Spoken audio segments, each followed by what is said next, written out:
Ugandan team for the game, and you see they are donning the shoe game brand.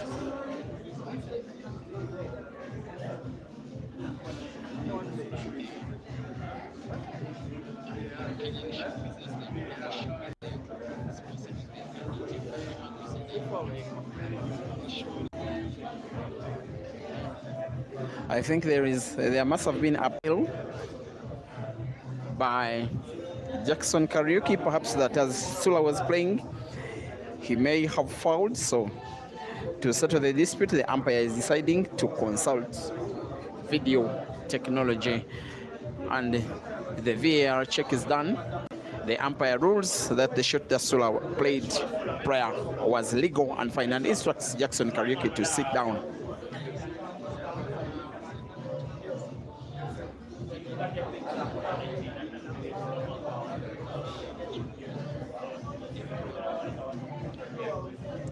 It is not easy finding cue ball for the black. Maybe pot the yellow with big spin on the cue ball, bounce it off two cushions, play into the red or the black itself. It's what he may try to do, but it's not a very easy skill.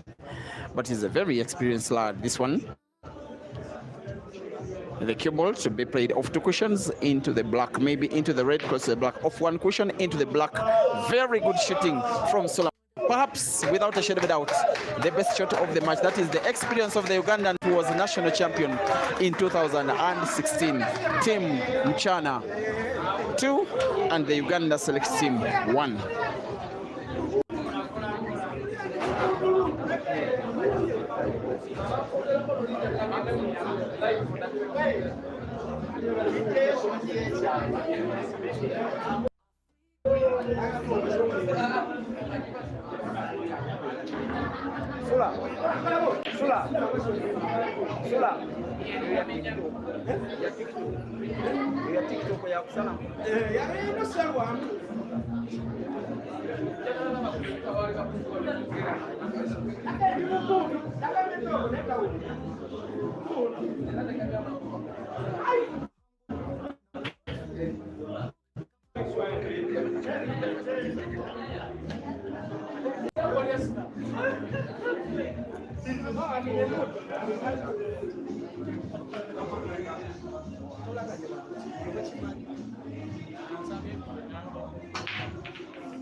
Moses Kimani.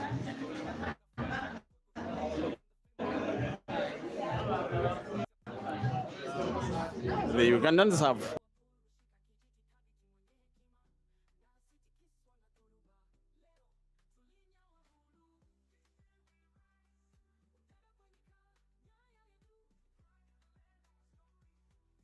one sub. After the game, it will be shared to you, just that shot, because it was that beautiful, and it could be a shot that could unsettle the Kenyan team for now.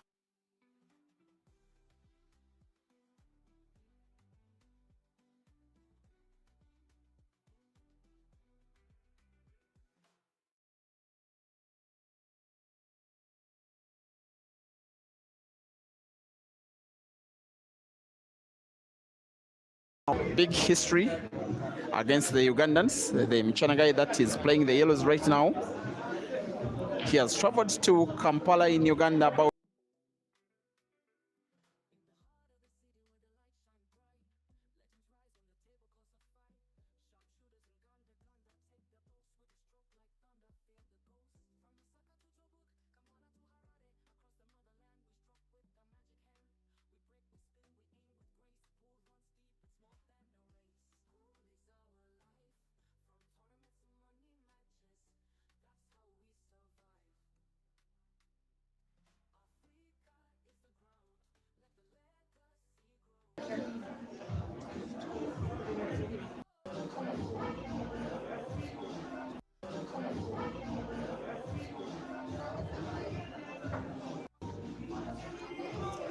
Sorry for the buffering internet on the YouTube stream. I think now it has fastened up and has solidified upwards. Just reminding you how Henry remains the most successful Kenyan player against Ugandans. He did reach the final of the Kampala Open Pool Championship in 2012. As way back as that, also he reached the final of the Lugazi Open in 2016. That is 4 years later.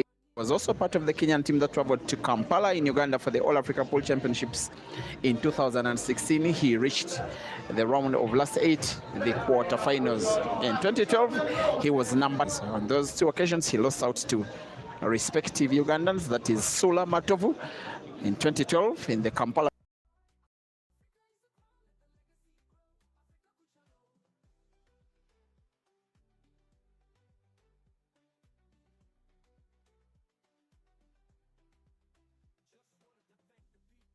Open, and Simon Ndobolwa in 2016 in the Lugazi Open.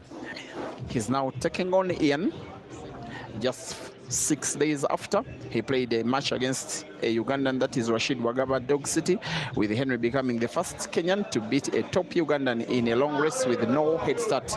The match ended by 21 frames to 16. He did win. He could be winning a frame that is now not important for himself because it's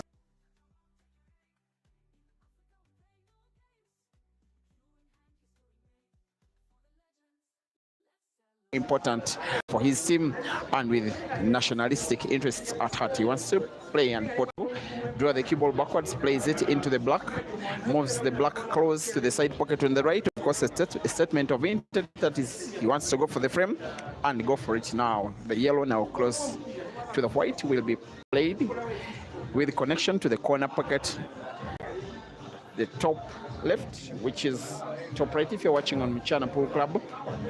And I think the yellow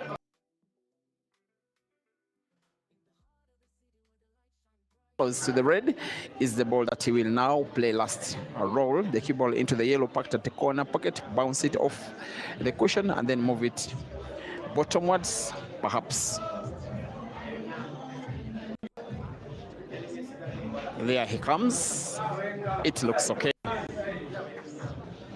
The only bit of a problem is that cue ball is so close to the cushion, but he's so experienced. The cue ball will pretty much be natural because it's into red to remain where he can pot black with ease, as long as he's on target, and on target he is, and the rest is a formality. After the Kenyans dropping 1 frame, they recover it with immediate effect as Henry defeats Ian. It is Team Mchana 3 and the Uganda Select Team 1.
(3-1). The last time out that these 2 teams faced off, the Ugandan on table, that is Ibra, was pretty much Team Uganda's Mr. Dependable. He is now taking on the Kenyan, that is Patrick Mwangi. VP is one of those classic Kenyan players with a very mature game and can mean to be a very dependable lad. These 2 guys faced off 2 years ago. Same venue, same table. Then it was a race to 7. It was the 2nd edition of the Grand Mchana Open played here. The tournament that was won by Caesar when he beat the Tanzanian Innocent Sami in the final to $6,000. That match was won by Patrick Mwangi VP relatively convincingly by 7 frames to 4. Bra has scratched Patrick has every chance to win the frame and extend the team Mchana's lead. It is a revised team. They are deciding this time out to bench John Charlo, who started the previous match.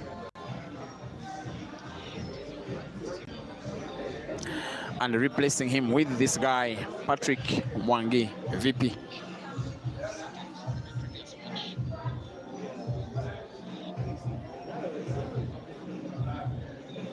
Once again, the live stream of this action is on Break and Finish Live Facebook and YouTube, as well as Mchana Polo Club YouTube. Feel free to watch from a platform of your preference as Patrick VP. Now on a free shot, it looks like a foul that was to me, as we await to witness the decision of the umpire, who has his mind seemingly not made up. He's called Joseph Mugisha, an umpire both for pool, and he's a referee with the Kenya Football Federation. And of course, a very experienced player of the game, that is pool. He may need a little bit of video evidence to make a decision here. From what I can witness of the way the shot was played, it does look like a foul.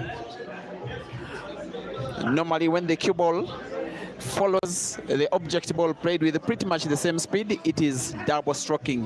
There is no way that is possible in real physics of the game, and the umpire rightly rules a foul, advantage to Ibrahim.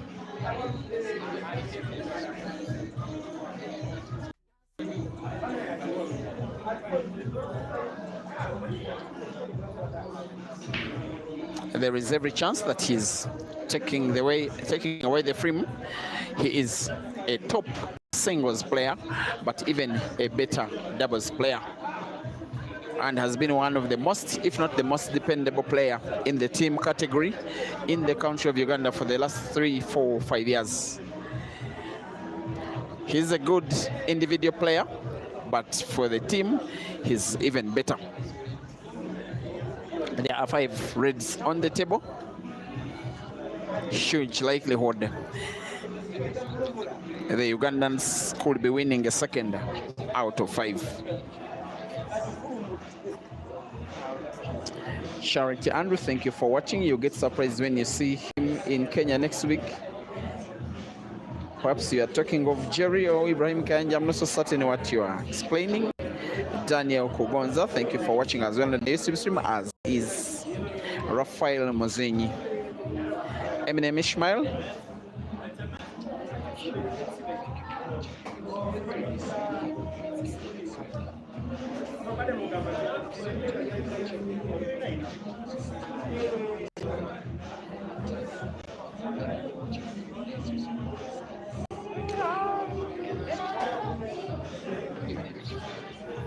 With Ibra, the pattern is him putting red to the center pocket first, then the last red on the table to the corner pocket at the corner, which is at the top left of the screen.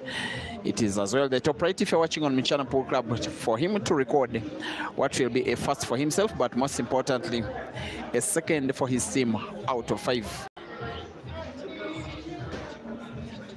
He leaves the cue ball in a position where white for black will be natural. As long as he rolls red to the corner pocket, the cue ball naturally bounces off the cushion in a position where he can put black to the side pocket on the right, and the rest is a formality.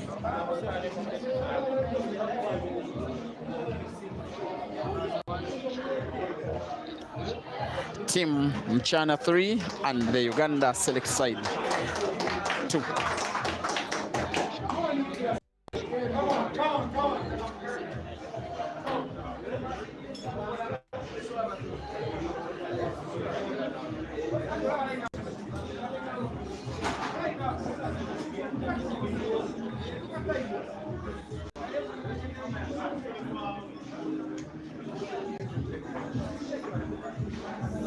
Givenchy, thank you for watching. You want to watch a match between Ishmael and the potting machine? No, there is no singles game tonight. It is action on a team. And starting tomorrow, maybe Sunday, we are likely to be having ladies money matches before the men's money matches, because a Ugandan lady called Juliet Mohanga has arrived at the venue and has challenged every Kenyan lady that knows how to play pool to money matches. Those ones will be programmed right after the main games.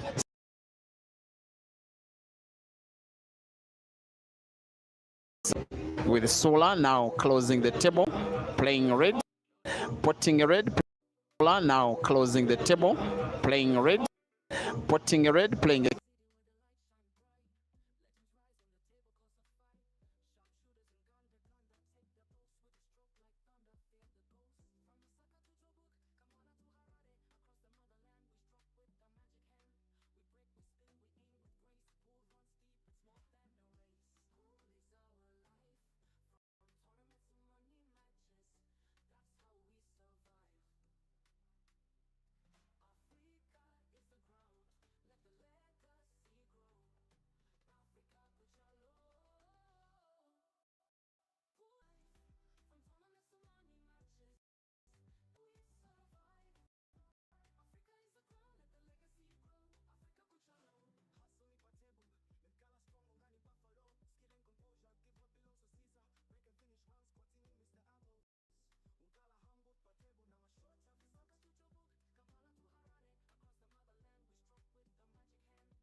you cannot adjust immediately to playing black ball, but he says when he takes a rest from Heibo, maybe in 2 days or so, then he will take Ishmael on again in black ball.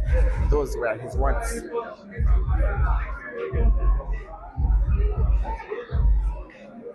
And also pending confirmation, we are working to see that Ishmael and Ibra face off perhaps tomorrow.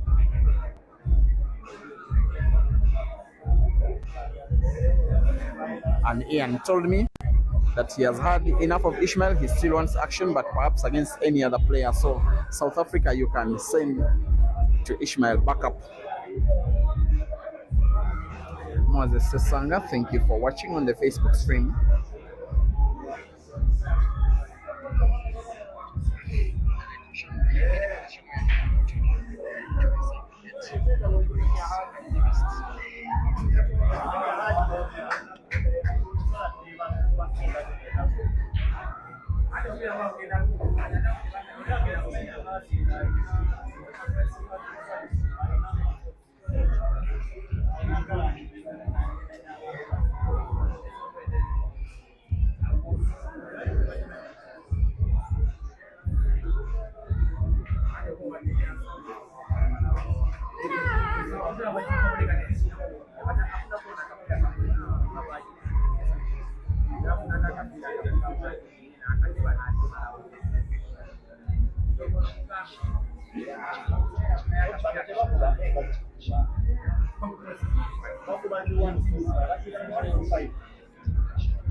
In the meantime, watching on Break and Finish Live, there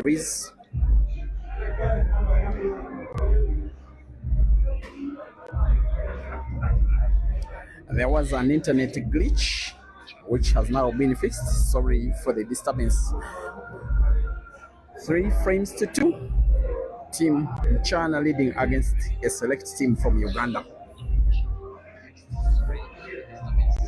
Sola Matovu of Uganda being taken on by KELVIN YEGON of the Mchana select team. And for KELVIN, maybe the ball to have spotting the yellow that he's left with on the table will be a little easy. Manipulating cue ball for the black, not so much.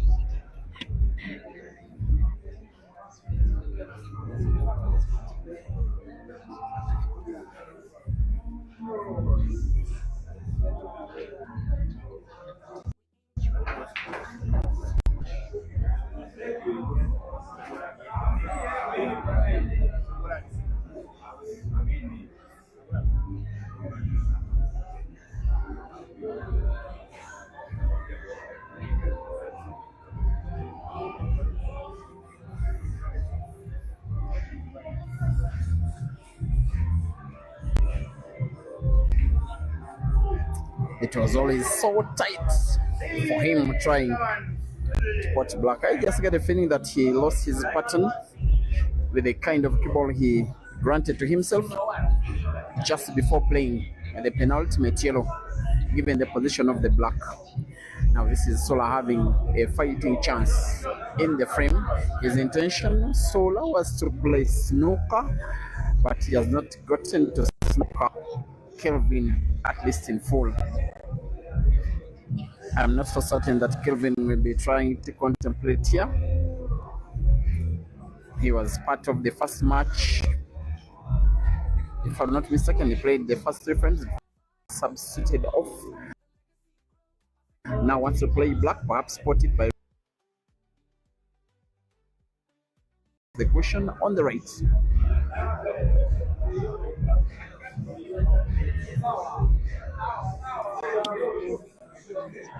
KELVIN doesn't find the black. Dear viewers, it is a foul advantage, Sola.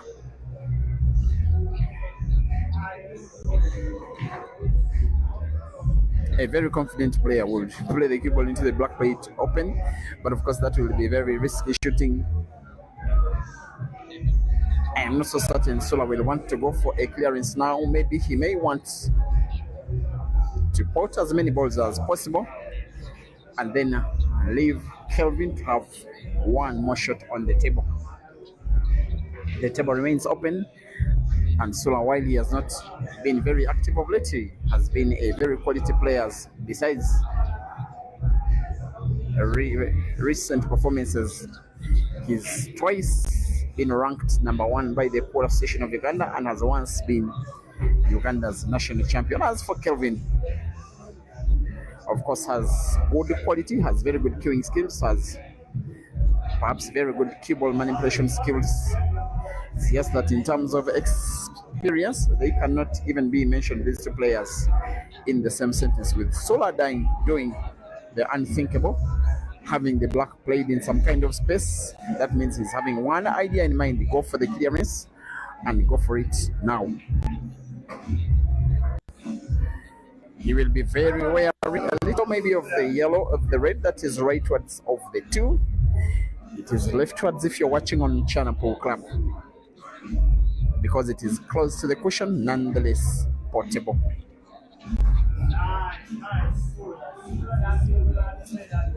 He has played a shot that we will probably not forget for the course of the match, maybe the course of the tour. It was him rolling back there. Has to be careful with his t-shirt. It could be kissing against the red. The umpire will be very observant here. It could be something that could discomfort the player, but he is okay as he gets support. Now playing the would be difficult of the 3 reds left on the table for what will seemingly be the equalizing frame for the Ugandans. It is in. You get a feeling that the red that is near the side pocket will be the one that he'll be using to play the cue ball towards the top end of the table. Where the black is, that is why he perhaps will play the corner pocket red first.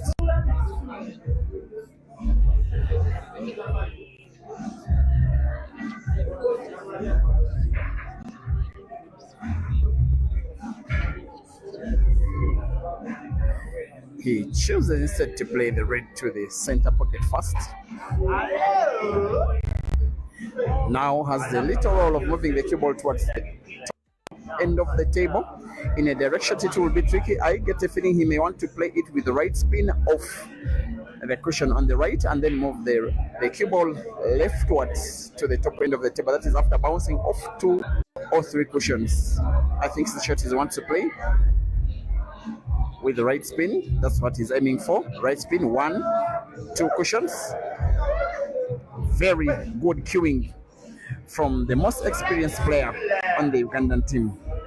However, he's a little unfortunate. The cue ball may have hidden itself a little into the jaw.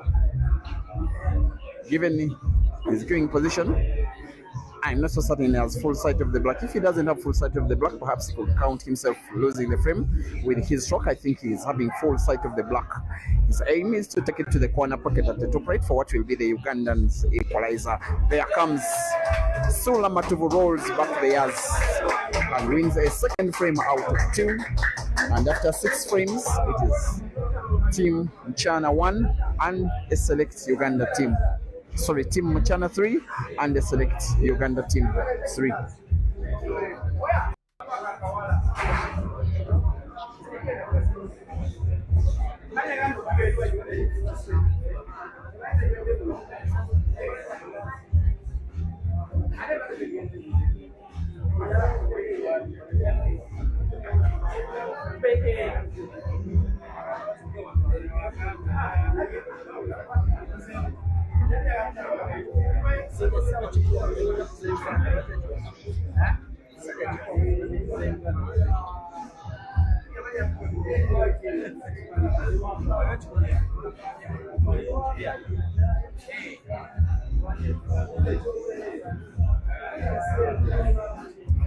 Frame number 7 between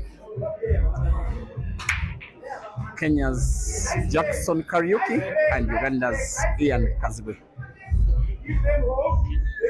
who has been one of the sensations of this tour, most especially in reference to the 2 money matches in which he defeated Ishmael. He has also lost 2 against him. They stand at 2 all in terms of count of victories and losses for the Kenyan tour.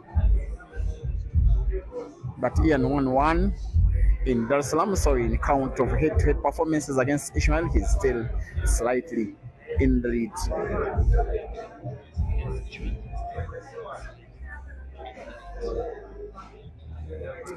And from wherever you're watching, guys, please don't forget to like the video. With Ian closing the table, the left-hander is playing yellows.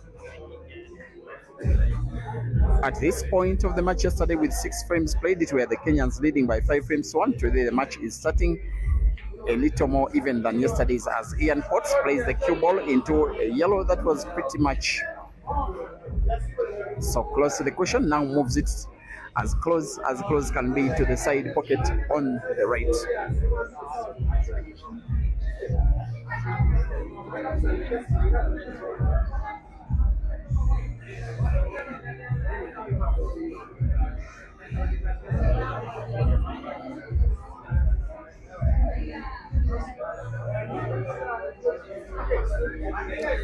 As Ian continues going, thank you for watching. Gachuli Mary, appreciating Shoe Game for the sponsorship of the Ugandan team. Anonymous, thank you for watching. You say Kenyans start well but end terribly. No, don't judge because it is too late. Let's wait where the match goes. Baptist Mugomia, Shoe Game to the world, you say. Thank you very much for watching. Ronald Bakabulindi as well, thank you for watching on China Polo Club. Khan Adventures supporting +254, that is Kenya, that's the country code, and they're saying let's do this, guys. Joseph Waniki as well, thank you for watching. with Ian having an attempt of a relatively tough frame to be won by break and finish. It's just that it is Ian trying it out anyways. He gets support again now with 3 yellows left on the table, one of them a little tricky. The one that is bottomwards of them all. It is the one that is leftwards of the 3 left on the table.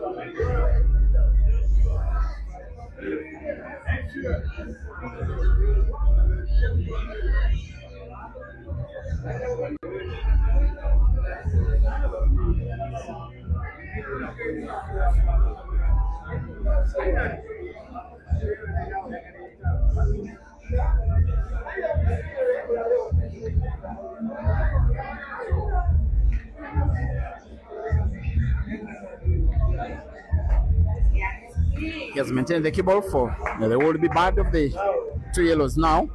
Potting it is easy, manipulating cue ball for the next is a little too difficult. A direct backspin plays the cue ball into the red, and if he leaves the cue ball just at the spot where there is the yellow he's playing, it becomes impossible to report the remaining yellow in a direction. That is why he's standing around shaking his head, knowing the difficulty that he's faced with, and knows that given the position of the reds, Jackson Kariuki will highly likely take the frame down. He may perhaps want to play the yellow, which is rightwards of the 2, maybe to the corner pocket at the top right end. That's with a little backspin. That is the most likely option.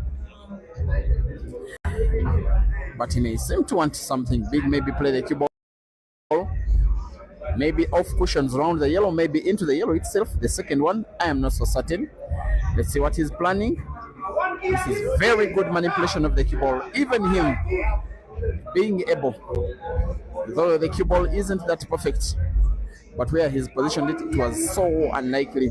He had to direct the cue ball very well in between both reds and yellows, and with him very good power balance in his lethal left hand.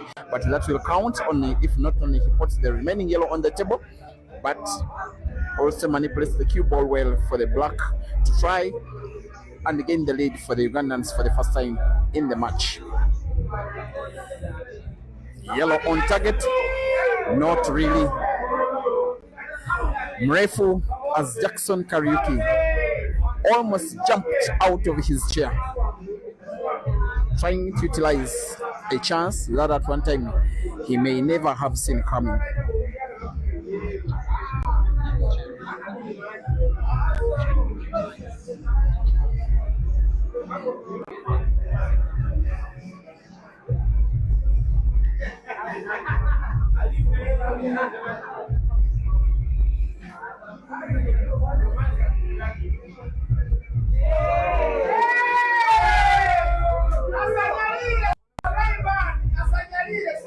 Unfortunately, under the weight of pressure from wherever it did come, I don't even know, because Jackson Kariuki is supposed to be a very dependable player. And you are listening to someone that has been seeing his games for the last 2 years. The umpire, Joseph Mugisha, warns Sola Matov that as you support your player, don't call out the name of the opponent.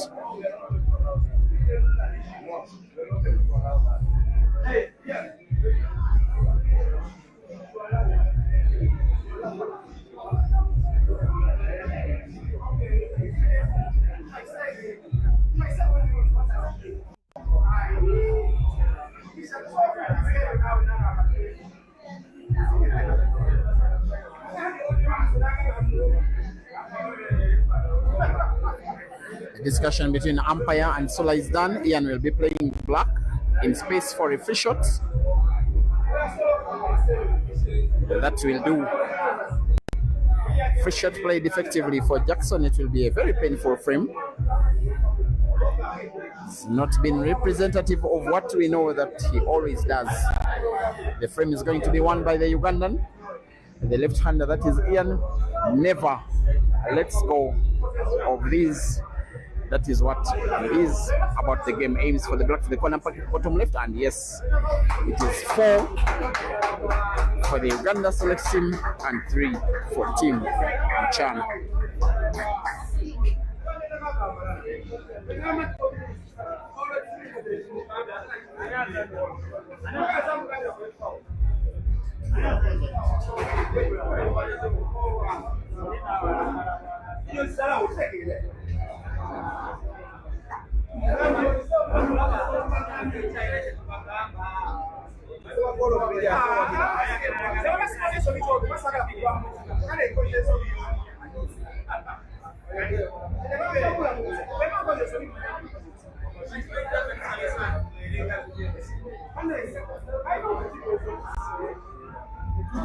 After the next 3 frames, there is expectation that we could be having timeout, but let's watch this classic frame between Kenya's Henry Mwangi of Mchana and Uganda's SSEJJEMBA of the select team from Kampala. As Henry gets to breaking illegal, getting to make 1 red ball on the break with an open table. Now this situation is tricky. If he plays the red close to the cue ball into the red close to the pocket, he gets to close the table because the yellow will be potted. He will be playing yellows, and that will mean he would leave the reds positioned a little more favorable than the yellows, unless he plays with power, leave the reds this positioned away from the pockets, which is what he's doing in the same shot, potting yellows. There he goes. Maybe it is understandable. He left the reds packed at the corner pocket, but he knows that he's going for this one. And plus played the cue ball well enough because the 2 yellows at the right end are positioned tricky. He gets to pot 1 cue ball sufficient for him to pot another with some cut to the corner pocket of the top left. The cut has to be sharp. A cut on the right takes it leftwards and pots, and knows that highly likely than not Ibra will not be getting chance to play in this ongoing frame. It is quite rainy here. For a few times when you see some glitches of the internet, please accept my apologies. Now we'll be putting the yellow close the cue ball with a little backspin. Cue ball span rightwards, that is off the right cushion, and then moving bottomwards where the 2 yellows are. He wants to put them perhaps to respective center pockets, left and right.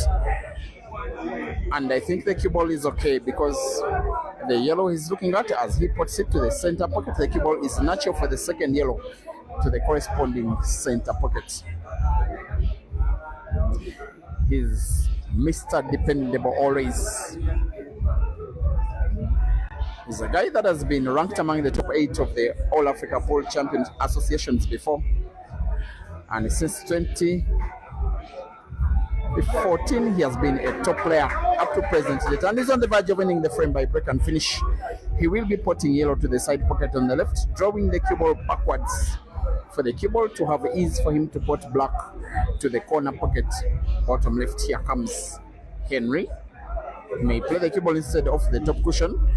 Goes for the little back spin, and that will do. And Ibra knows that the only offense he's committing in this ongoing frame is not being the player to break Henry versus the black to win by break and finish for Kenya's equalizing frame. Here comes Kachari, as sometimes he's nicknamed, as he aims for the black and puts it. Cue ball safe. Team Mchana 4 and the select 4.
Come on, doggy style, man. Doggy style. Style, master.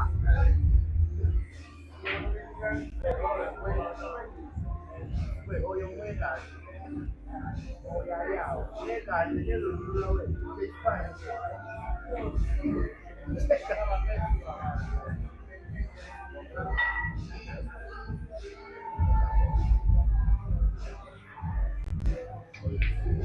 I don't get style, master. I don't see. You don't get see.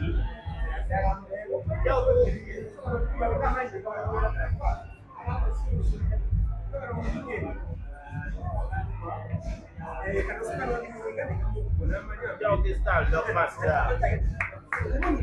Dog wants to be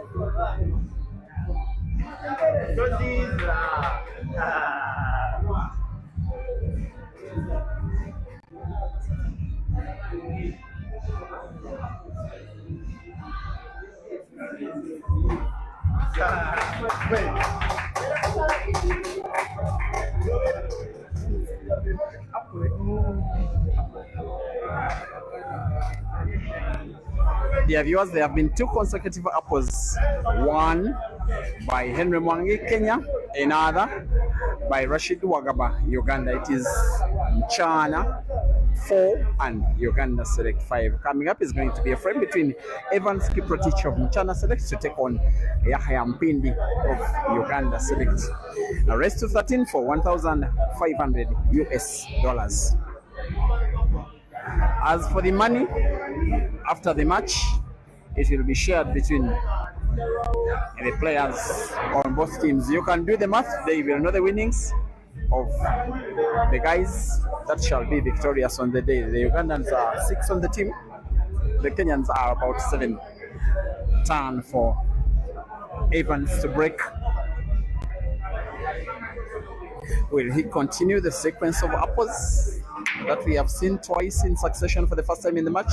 No, he will not, because he has broken dry.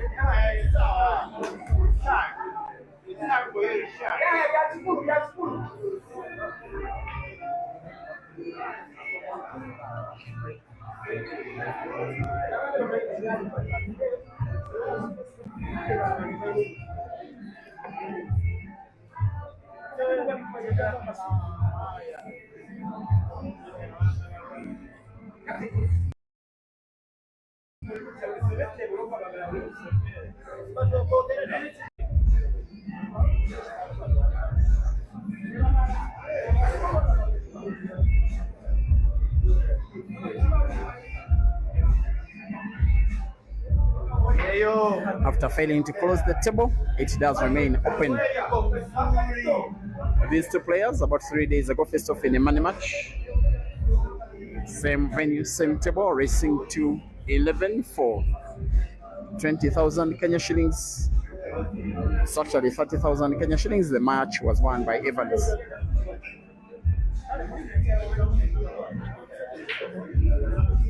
The other similarity is that they are the youngest players for their respective teams. But of course, Yahaya is way younger than Evans, who is as well a young man in his early 20s. Yahaya says he's 17. He does look even younger than that. The table remains open with 2 misses from both players.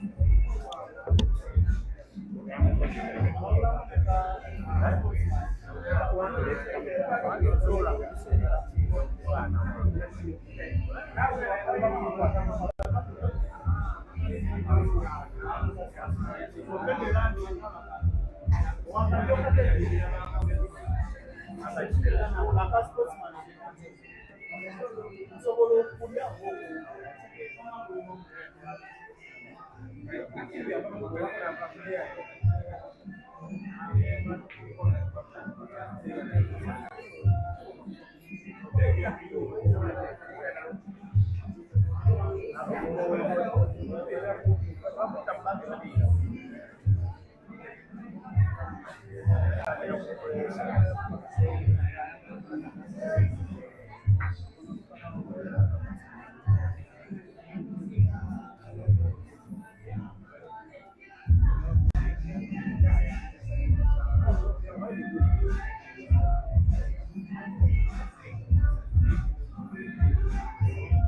Yahaya! How what? Come on, bro.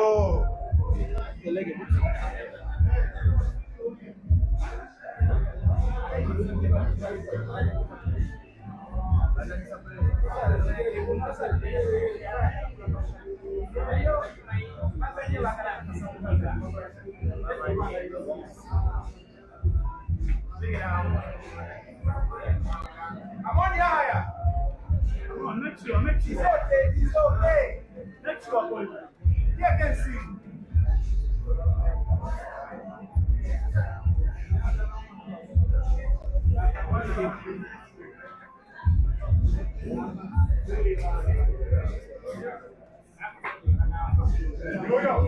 Yo, boy. Come on.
Now guys, to have the best possible viewing experience, you may have to adjust the lighting of your gadgets to maximum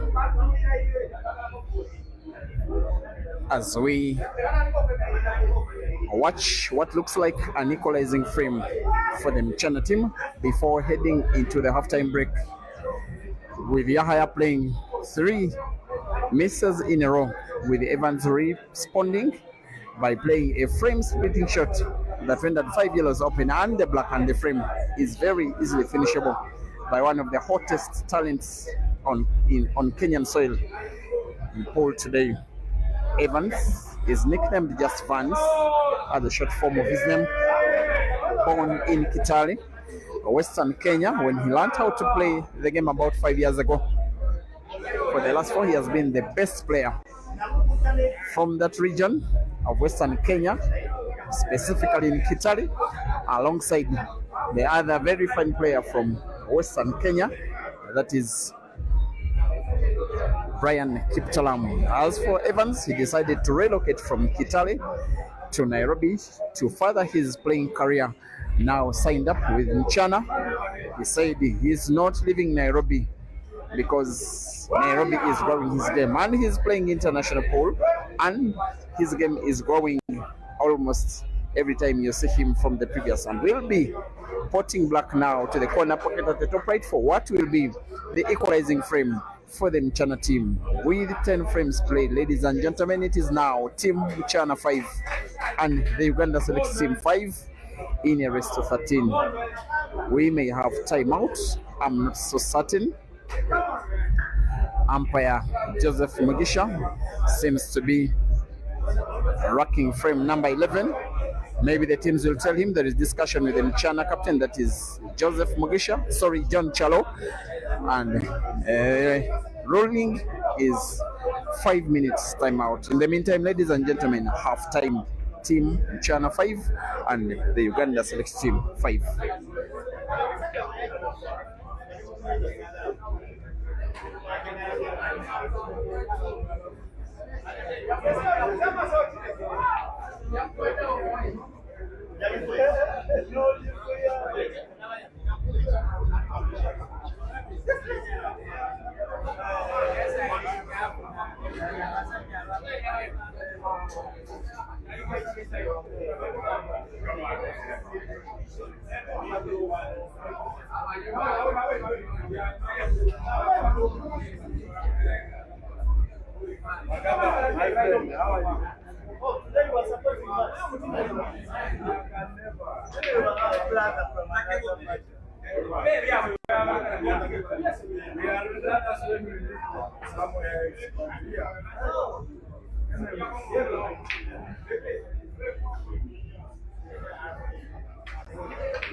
We are back, dear viewers.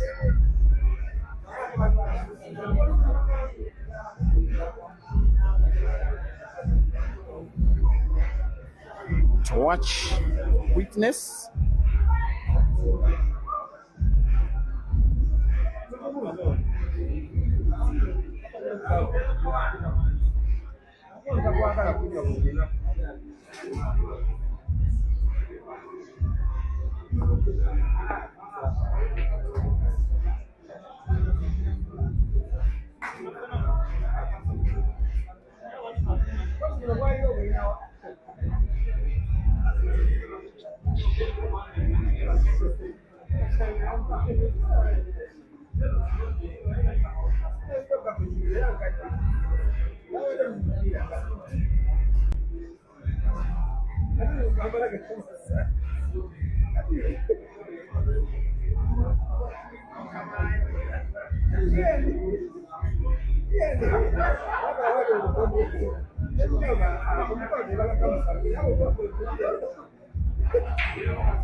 it's raining cats and dogs in Nairobi as we speak.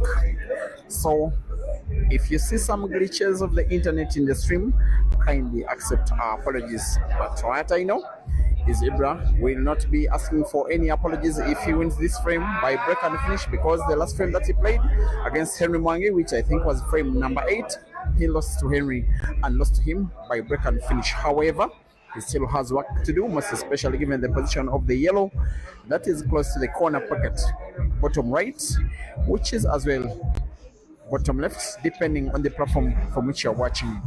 He has played the cue ball out of position. And the amount of spin was too big. The cue ball, after contact with friction, moved a little too rightwards. He responds with another snooker for the frame that is being played between the biggest and the smallest players from both teams. Ibrahim SSEJJEMBA versus Jackson Kariuki, the Mchana player. We call him Mrefu. Mrefu is Swahili language. It means very tall.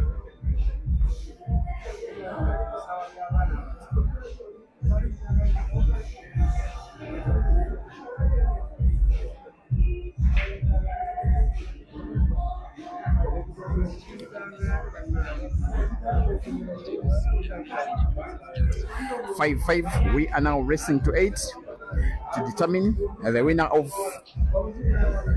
bragging rights and perhaps $1,000 which is at stake for the victory of this match.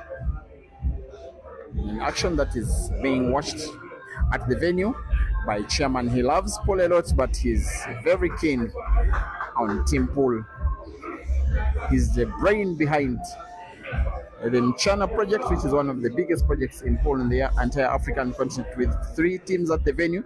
That is the Mchana Knights, the Mchana Gladiators, and the Mchana Marans. All of them, he normally moves them in and out of the country for local, regional, and international events. For some of the Mchana players are now in China with his courtesy, that is Colin Stowey, then Fahad Osman and David Mudi. With Mrefu having the reds, with Ibra on the yellows. Goes for the bank, perhaps to occupy the corner pocket where Ibra has his yellow, and does so well.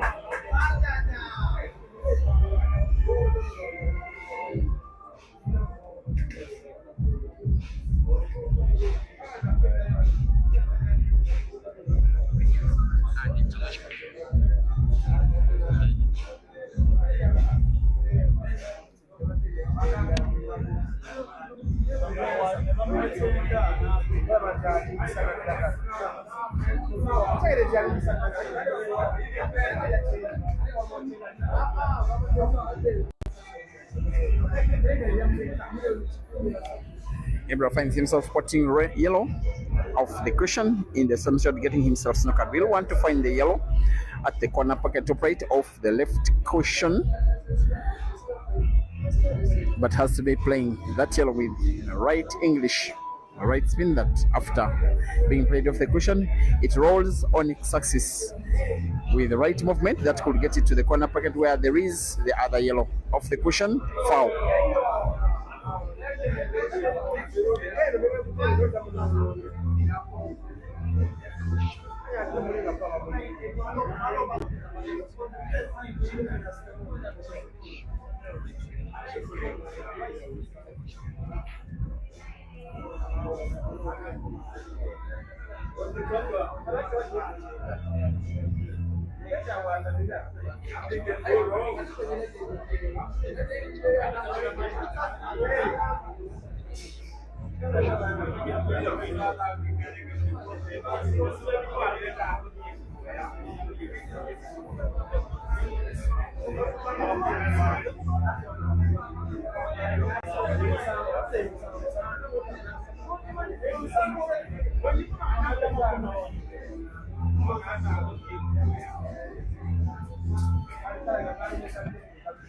There is every chance for Jackson Kariuki to take this frame away. It will be the first of the match, but most importantly for him, he will be leading for his team.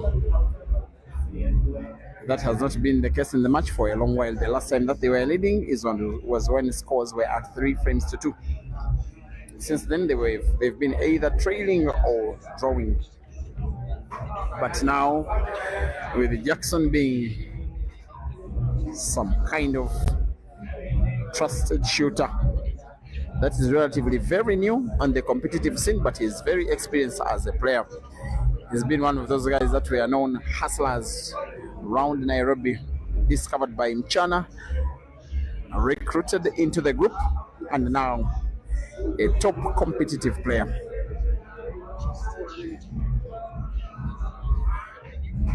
As he plays, as he shoots, as he gets closer to the win, it will be very motivational for him.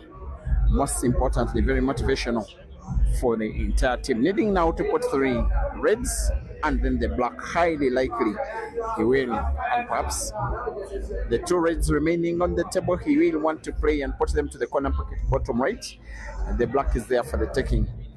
Playing one of them, having the cushion bounce a little off the red cushion, and then in space enough to put even the second red to the same corner pocket. Just like that.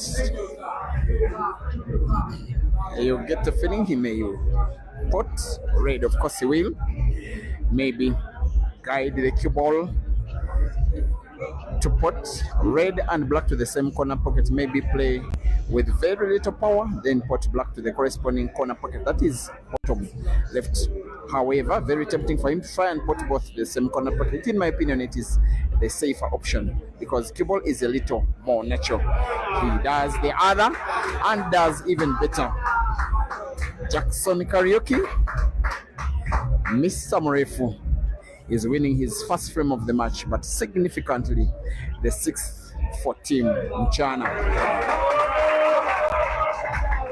Mchana 6 and Uganda select 5.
Frame number 12 is being played between Kenya's Henry Mwangi against Uganda's Rashid Wagaba.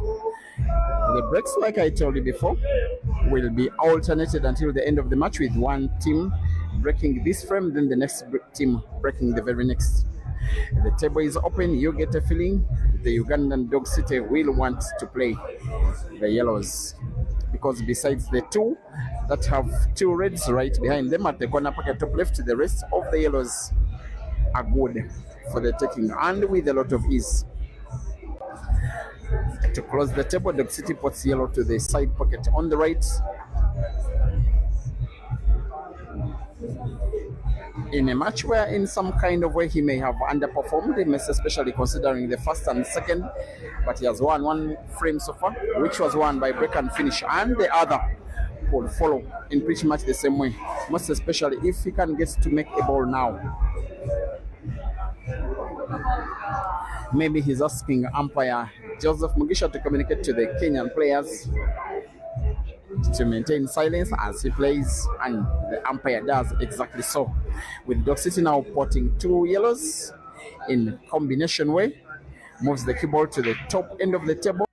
If he can get to pot one, it could be good for winning by apple. I am, however, not certain it can pass to the corner pocket top left, because there are some reds that it may have to contemplate through.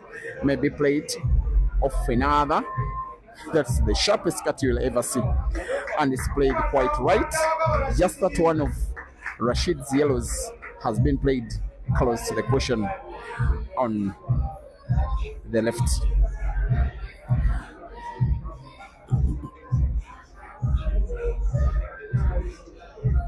For a chase of recovery, his intention is to bank the yellow to the side pocket on the right, draw the cue ball backwards, with yellow having to be banked right, and balance power enough to position the cue ball in between reds to have last sight of the yellow. And in full, it's not an easy shot. First of all, bank and then balance the power with perfect backspin, both power and direction, and having the bank right. And Dog City gets the shot completely wrong. Advantage, Henry.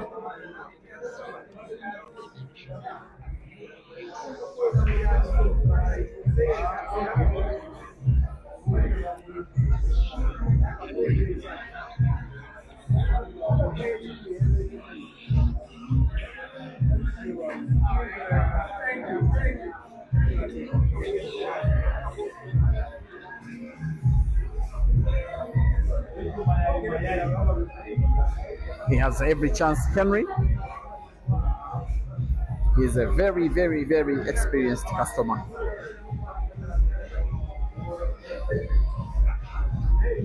Already a master. The players that participate in the competitions for over 40 years old shooters, and he reached the final of the Masters at Queens in Bulawayo, Zimbabwe, just about exactly 1 year ago, losing out to Zambia's Victor Sinyenza.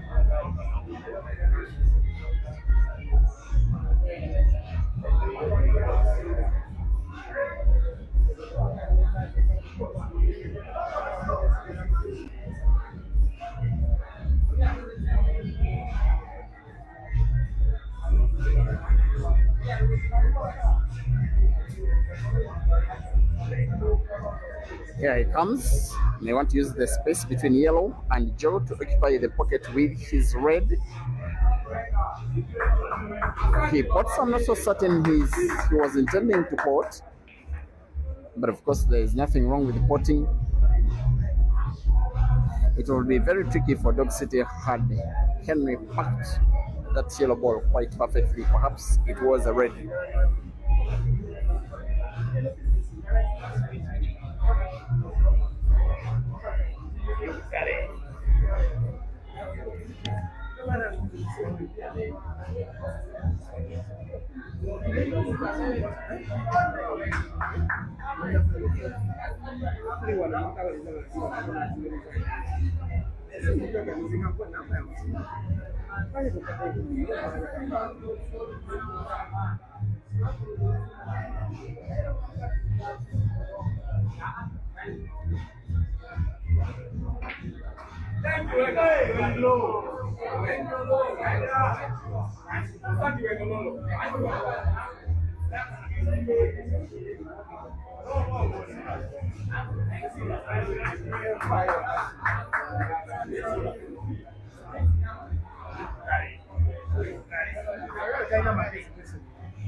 There is every chance of Kenyans trying to write some history.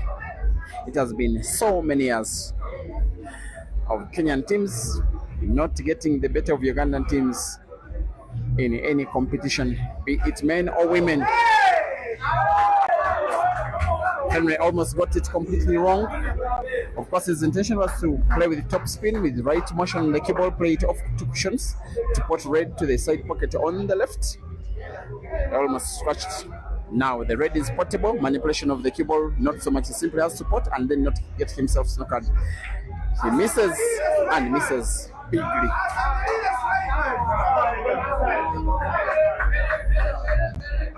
Now Dog City has to play a very big shot. Look at the yellow at the top end of the table.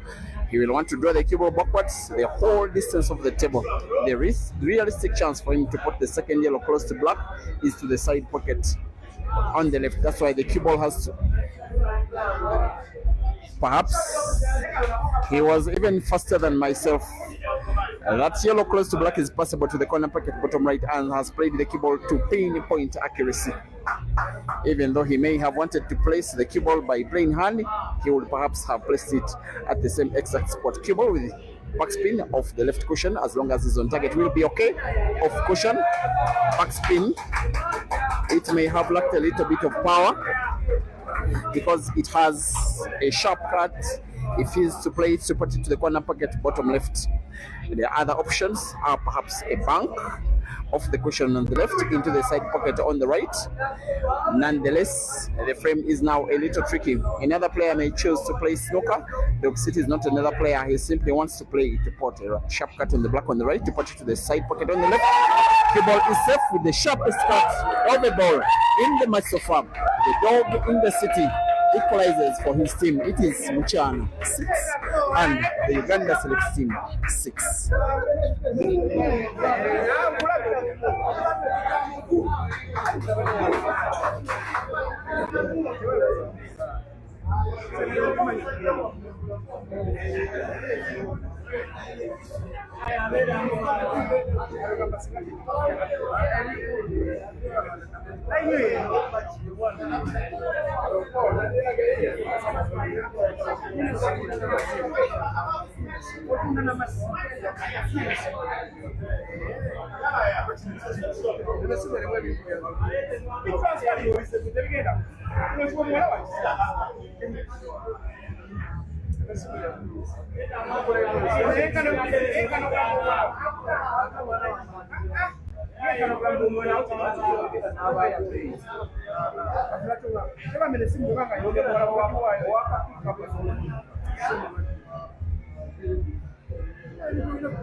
Yahaya Mpindi, amwita Mpindi Yahaya.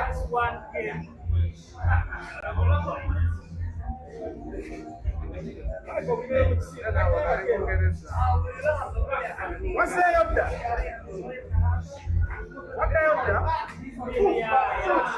Short.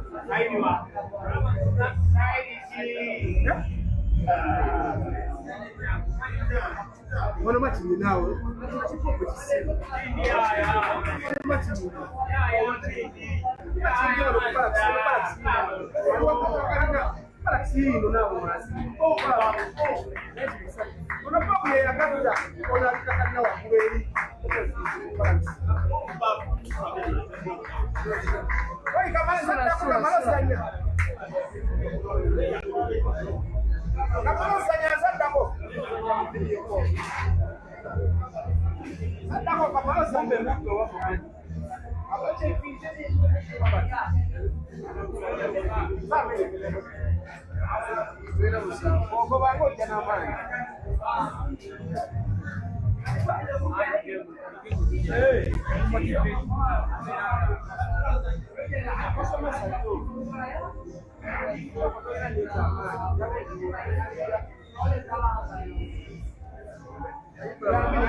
Sura, make sure.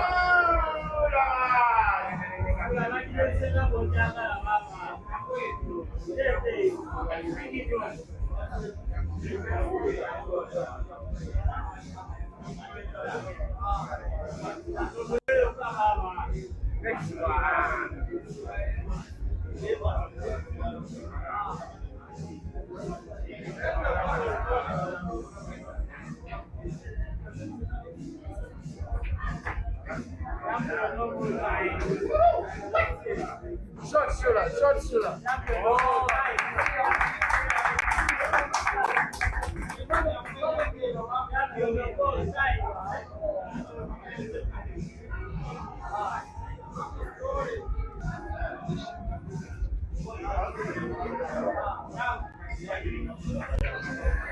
Dear viewers, just in case you may only now have joined the stream, it is a team game, a money match it is, racing to 13 for 1,500 US dollars.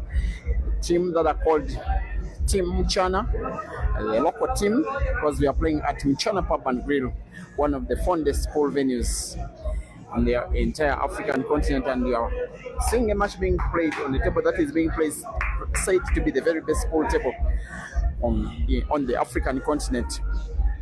They are taking on a select team of Ugandans that are into Kenya to have a tour, have money matches and tournaments against all of Kenya's winning players and any others, and most especially Ishmael.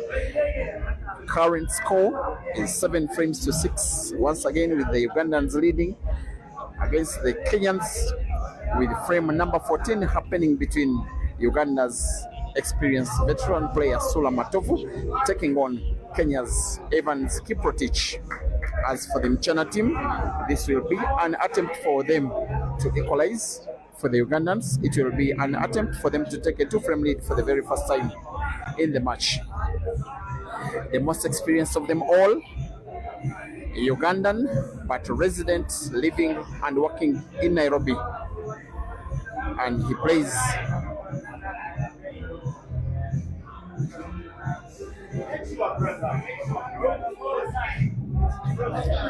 He plays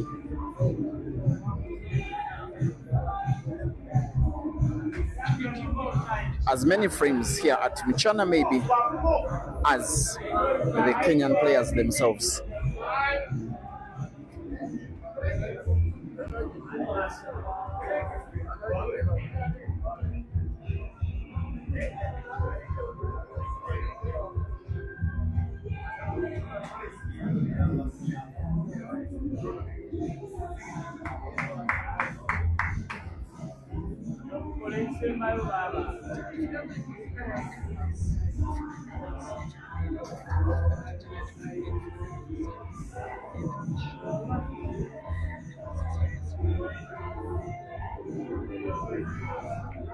Champion of all time.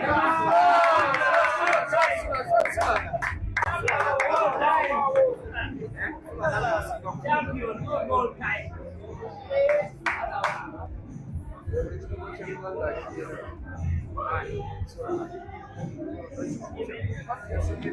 Whatever Sola Matova has been doing, most especially in today's match, has been vindicating him as Uganda's Mr. Formidable, Mr. Experience. He has played 2 frames so far, has won them both.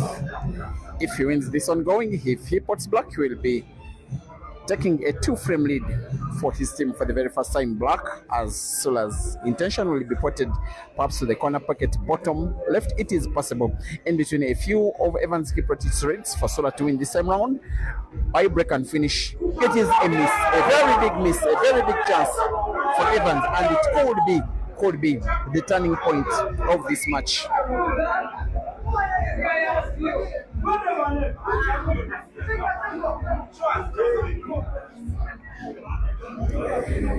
The chance is as big can be for Evans to win a frame. That, other than being a 2-frame lead for the Ugandans, will be an equalizing frame for the Kenyans. The youngest on the Kenyan team versus the eldest on the Ugandan team, taking each other on, with the mistake of the match coming from the experienced lad instead, with Evans now having 6 reds on the table, all of them positioned so well, and is so good for me not to believe that he could leave these reds and the black hanging on the table after his current visit.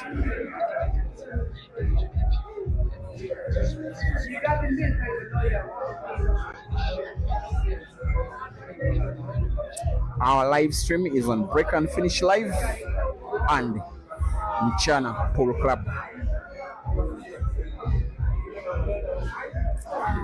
Streaming on Facebook and YouTube respectively. Evans draws the cue ball backwards, close, and in this current position of the cue ball, he could play any of 3 reds on the table and put them with relative ease.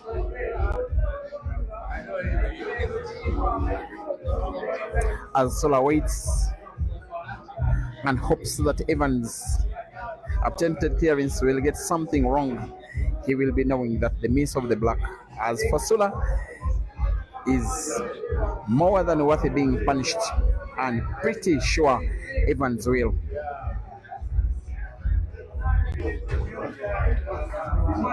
Now having to put red to the corner pocket top right, the cue ball played with a little bit of right English, but with minimal power, moving it just around at the midpoint of the table. That will almost guarantee him victory of the frame. He may have to bounce the cue ball off 2 cushions, because to play right spin, the crack on the red is a little too big to guarantee cue ball natural movement of 1, 2 cushions.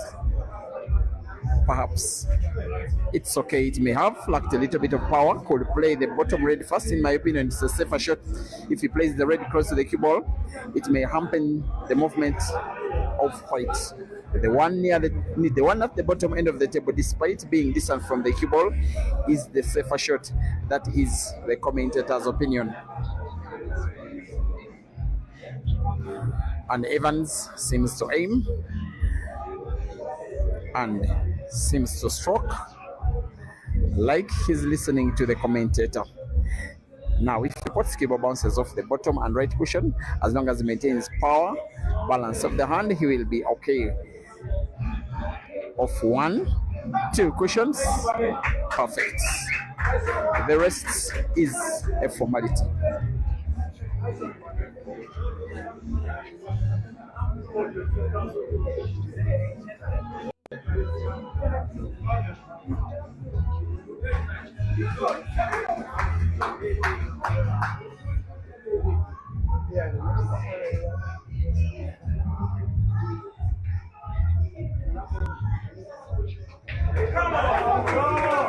Team Mchana 6, Team Mchana 7 and the Uganda Select Team 7. Race to 13, now race to 5.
Frame number 15 is being played, dear viewers, between Mchana's KELVIN YEGON, the guy that is playing the Reds right now and playing ever so well, and is taking on the Uganda select team's KAZIBWE.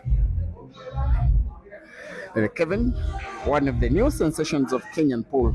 He can mean to have a good pattern, very good potting ability, and even better manipulation of the cue ball. And in the shot he has played last, you may have witnessed that. Reds are 5 in number.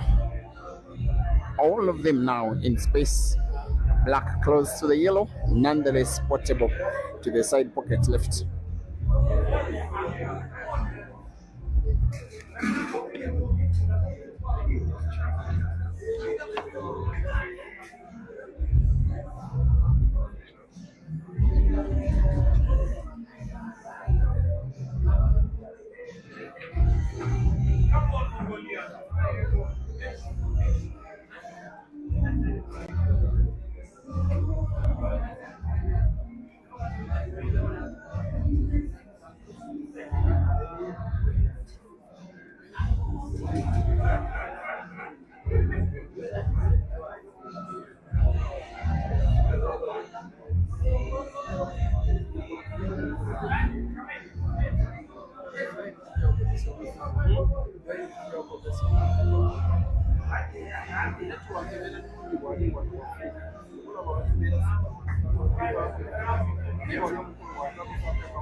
Because of his ability to play a shot like he's just done, moving the cue ball off through cushions with a lot of spin, but cue ball power manipulated even well. That is why he's gotten himself the name, the calculator. Red he's looking at is portable to the side pocket right, direct or off the yellow in what looks like another frame that is being won by break and finish in the same match that has witnessed so far about 4 upwards. This one could be a 5th with KELVIN YEGON now having to play perhaps the red to the side pocket on the left. He may have a little bit of problem because the cue ball naturally is played into the yellow that is close to the black, but can use that to his advantage to slide the yellow off yellow. To slide the cue ball off the yellow. He's instead nominating to play the top red first. That is a suspect decision because the natural movement of the cue ball is either into the yellow that is close to the red or off the top cushion, and there is another yellow at the right which could affect its movement. Even then, even when it avoids any of the yellows, he may find it difficult to find the red close to the side pocket on the left. How can he? He's avoided contact with all yellows and has proved the commentator wrong because of his vast collection of skills, game reading ability, potting power, belief, confidence in skill. Now doing that at the international stage. Here the cue ball will be played into the yellow close to black. Of course, black will be played as close can be to the corner pocket at the top, and the rest is a formality.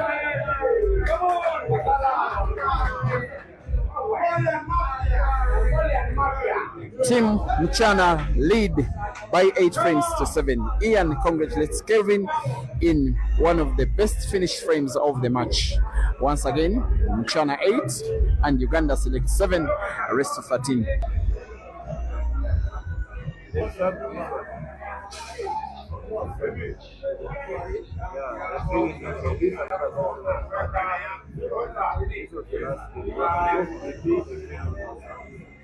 do you make the substitute?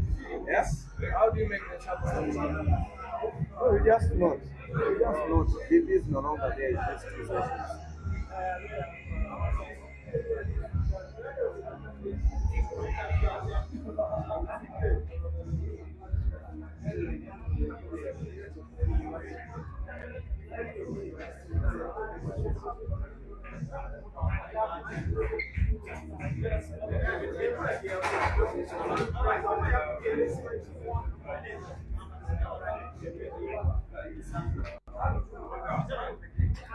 And the next frame shall be played between Kenya's Henry Mwangi and Uganda's Yahaya Mpindi.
It's the youngest player from both teams, Yahaya of the Uganda select team, taking on the most experienced from both teams, and that is Henry Mwangi. He would have a fight for who is the more experienced lad between the two, that is himself and Sula Matova. I'm not exactly sure, but both of them became renowned players for their respective national teams at just about the same time, around the year 2012.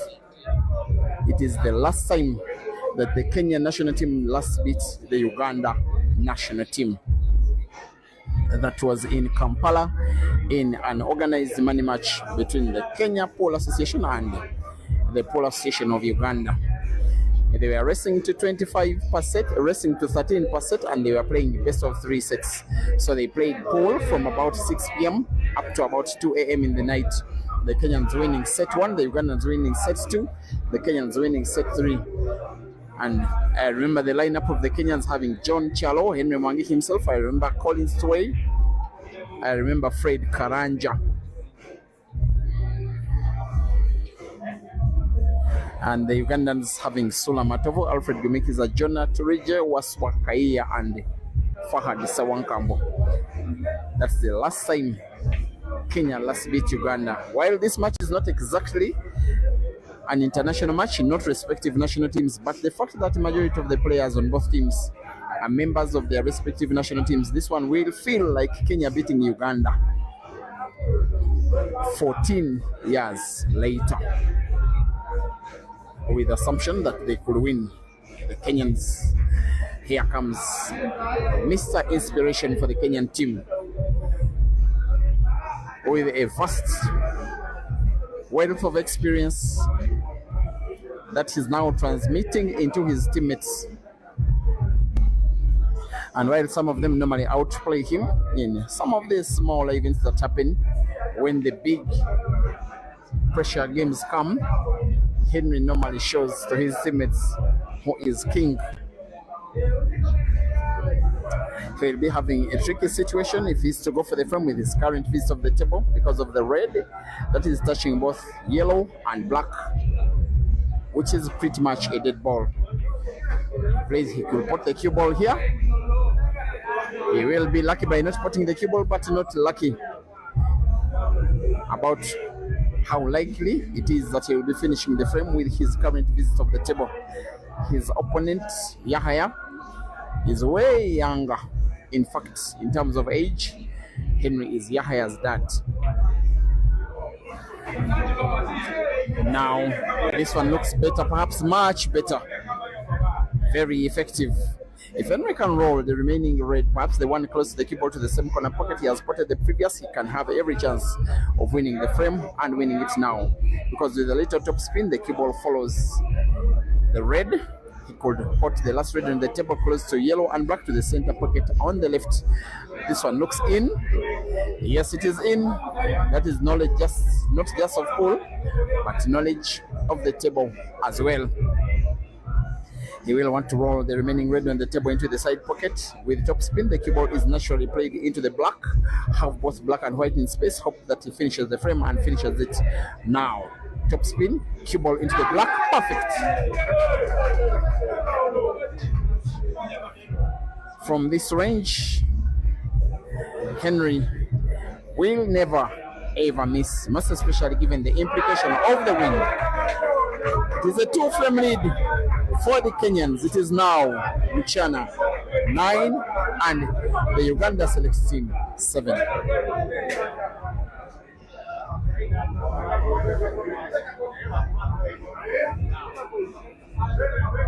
So you know it's a game.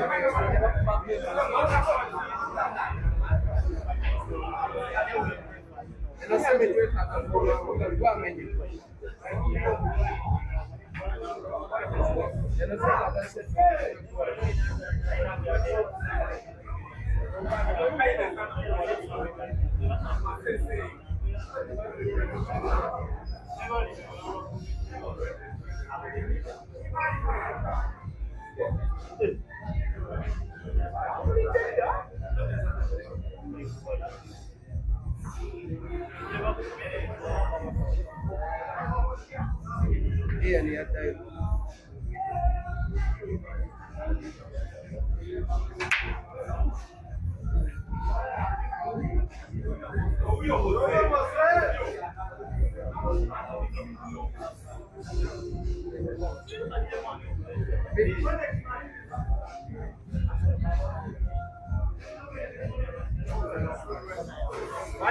it Fanya rahisi mzee.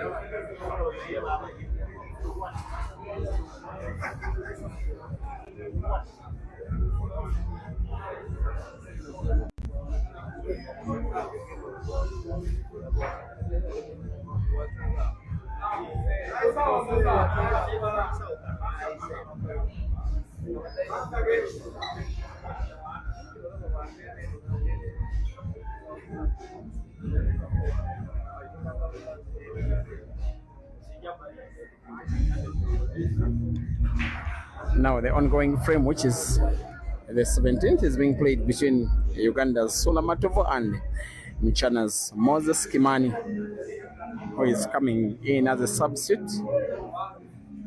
I want to think in place for Patrick Mwangi. Yesterday he came on as a substitute. Moses played 2 frames, won 1, lost the other. It was a losing effort for the team. Today he's coming on as a substitute and wants to extend the lead of his team to 3 for the first time and a very decisive time in the match.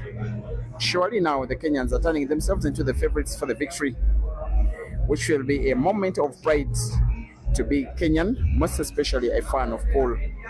Moses has played himself into this position of the cue ball. He has only one sight of one of the reds, and the only choice perhaps is to the corner pocket at the bottom left, perhaps bottom right, sorry, top right of the table. And he has to apply a very high bridge, which even affects his ability to pot. And the chairman is at the venue, the boss of Mchana. I want to think he will make the team very happy financially if they win.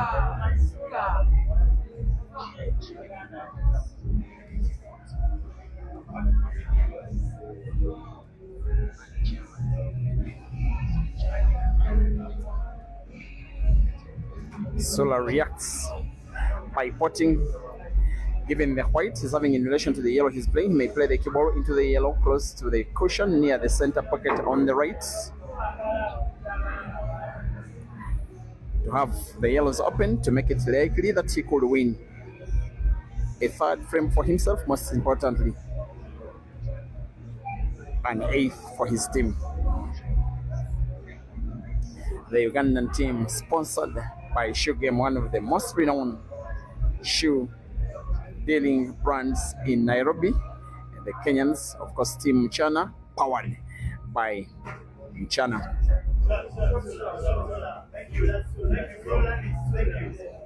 It's coming closer, Sola.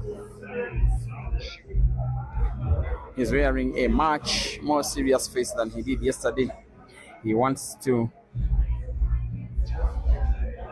pay for the big miss, where he had the chance of taking a two-frame lead for the Ugandans, where he missed black badly, with Evans Kiprotich, the Kenyan, taking the frame away.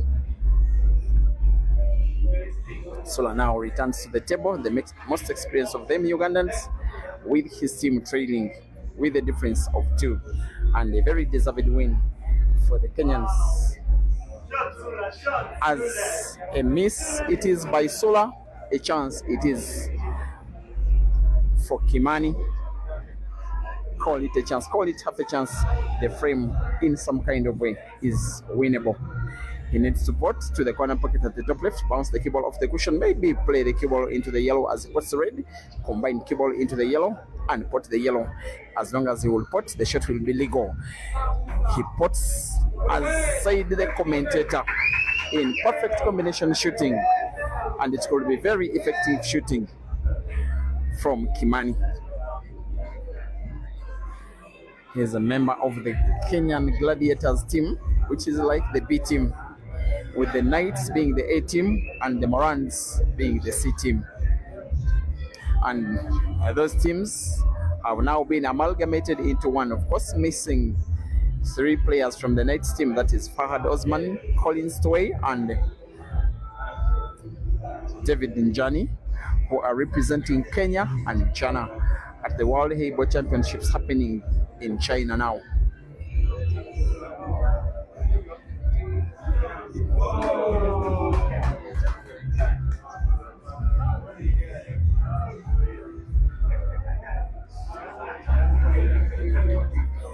He's going for a sharp cut of the red, maybe going for the bank. Tricky looking position. He is going for the bank to the corner pocket. He's only going a little defensive. I doubt it is defensive enough. Of course, it's not easy for Sula to go for the frame, but with all of the vast knowledge and experience in competition for all of the years, 15 of them they are, he will know the shot where he will play a yellow in space and leave the cue ball too thin for Kimani to pot.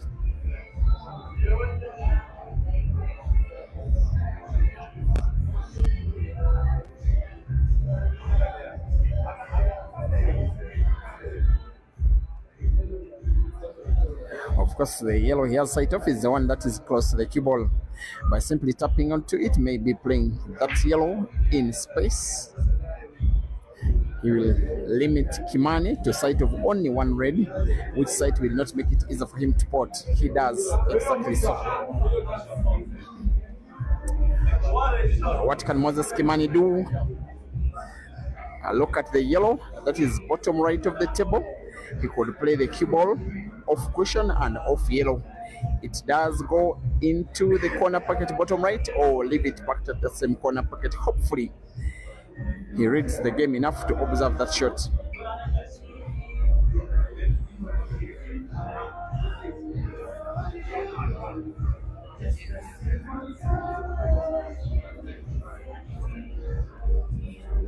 The idea clearly is to play the red off cushion close to yellow and off yellow. If he does, then he'll have every reason to believe that he's winning the frame. He's perhaps as well responding to safety with another safety of himself. There he goes. In my opinion, that will not be safe enough. For as long as the yellow close to the white is potted by Sula, perhaps with the corner pocket at the top right, he will be on the verge of winning the frame, which will be an 8th for himself. Sorry for his team, but for himself, a 3rd. He's going for the side pocket, portable, but must make sure if he doesn't sink it, then perhaps he knows he'll be losing the frame and is playing with his spin on the cue ball. That is a lot of experience with one shot, a little bit too risky. The fact that he got it right speaks volumes of not only his experience, but the skill that he possesses up to present date, and draws the cue ball backwards, moving it as close can be to 2 yellows, which should be potted to the respective corner pockets, bottom left and right, but not with all the ease he needs to finish the frame. And the fact that there is a straight line between white and yellow and corner pocket bottom right makes the clearance a little more difficult. He's wisely leaving a cut between between white and yellow, such that as he pots, the cue ball bounces off the cushion and then moves close to the black.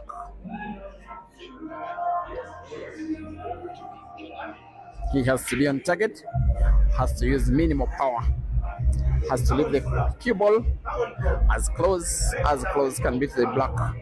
If that happens, it will perhaps be a crucial frame. He will have one for his team to try and mount a comeback to stop the Kenyans from defeating the Ugandans for the first time in 14 years.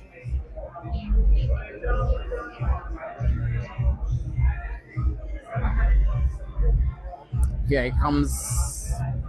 Will he be on target? And if he is, how good will the cue ball be? He's having all of the pressure for himself, for his teammates, of course, for patriotism, because of the flag that he seems to be representing in this one. Here comes Sola. He has to play with precision.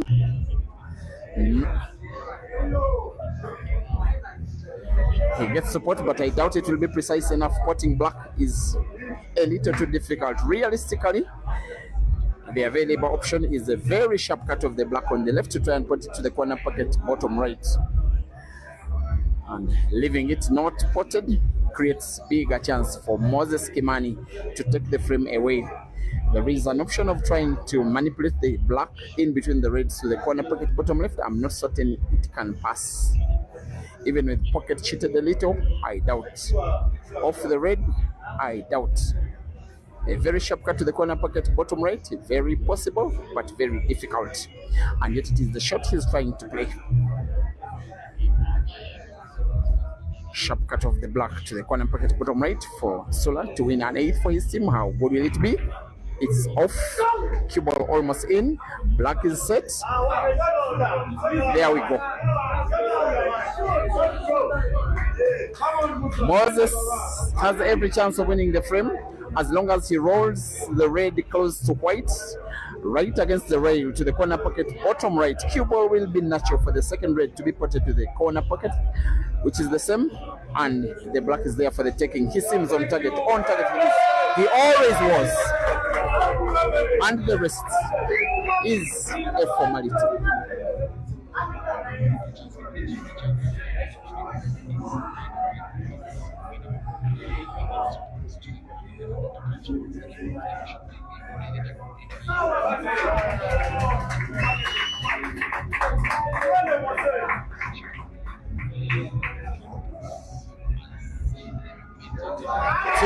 Mchana 10 and the Uganda select team 7.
Iko sawa.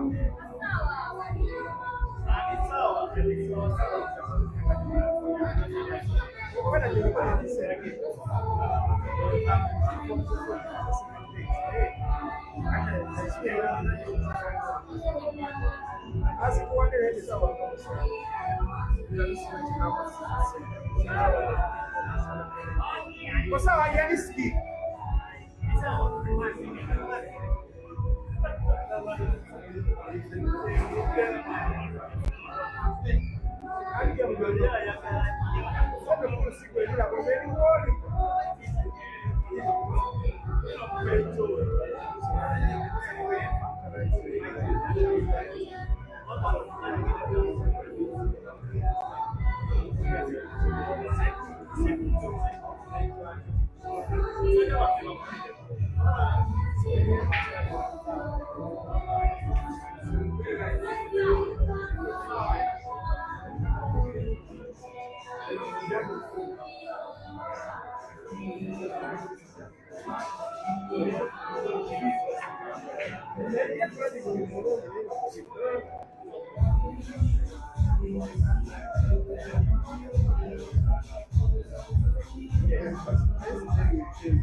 Iko sawa.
Nice one, Bwane. Nice one. Now, after Ian's failure to finish the frame, his opponent Evans Kiprotich has played perfect defense. The umpire wants to be sure whether cue ball is passable or not. Cue ball not passable, that becomes a stalemate, the footballing equivalent of a draw game. The frame is re-racked since the stalemate has come by design by Evans. It has to be 4 yellows and 4 reds, and then the black to be racked. And to determine who breaks, the two have to lag again. However, if the stalemate came by accident, it will be a full rack of 7 yellows and 7 reds, and the black with the original player breaking.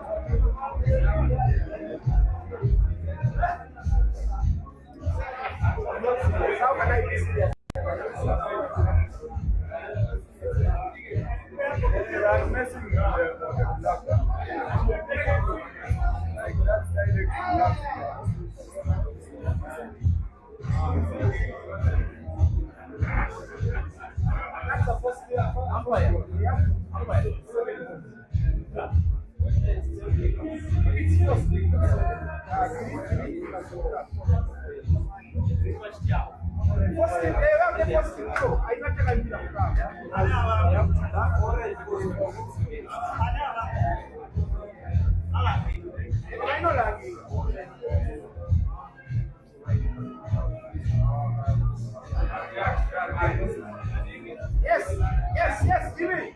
Suppose you have to put 6 points.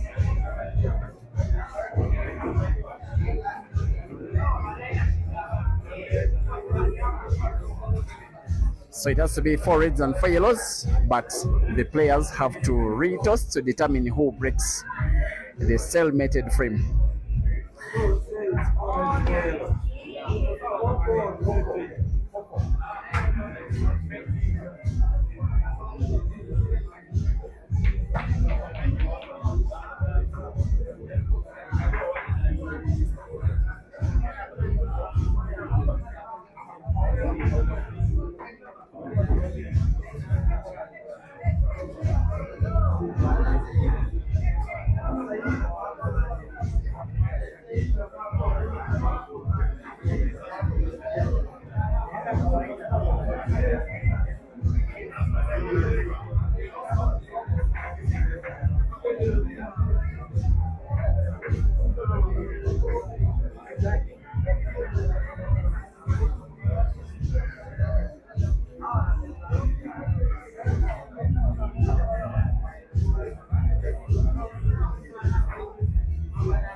The lag has been won by the Ugandan Ian on breaking a stalemated frame with his team 3 frames down. He seems to have gotten 1 yellow in, cue ball almost in. He does survive, leaves the table open. Normally when a player makes a ball on the break, with this kind of system of stalemated pool, it is so much in favor of the player on table because the number of balls on the table is way less and the frame is a lot finishable. He came close to winning the frame, missed on the block. Evan was very impressive on the defense. Ian could finally take the victory of the frame if he can finish in the reds and in the black, and perhaps he could, but only if he does.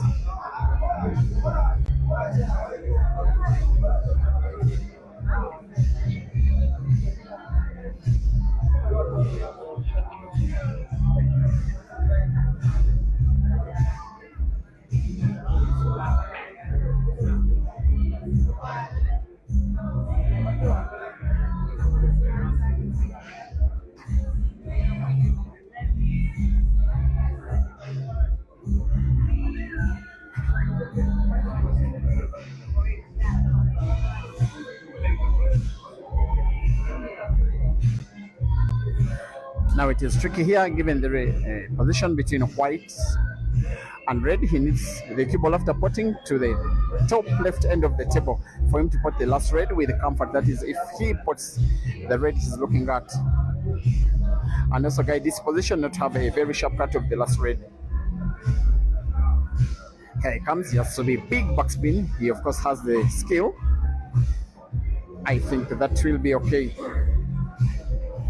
He will simply have to pot.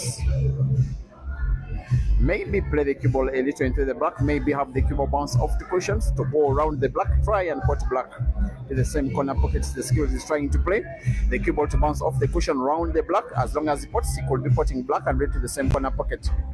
He plays the cue ball into the black, though not with intention. It will do, as the Ugandan could be winning a first out of the last 5. This one will be the Ugandans coming within 2 frames of the Kenyans. Yes, they do. It is Mchana 10 and Uganda select 8.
Frame number 19, out of possibly 25, is going to be broken by the Ugandan Ibrahim. He's taking on Kenya's KELVIN YEGON to come back for his team, for pride, for money. He's the team captain of the Ugandans. He has broken to the effect that there is no dead ball on the table, no red, not yellow, not even black, not even the cue ball. Every ball on the table in some kind of space that creates it as a realistic opportunity for the frame to be won by the Ugandan and be won by break and finish.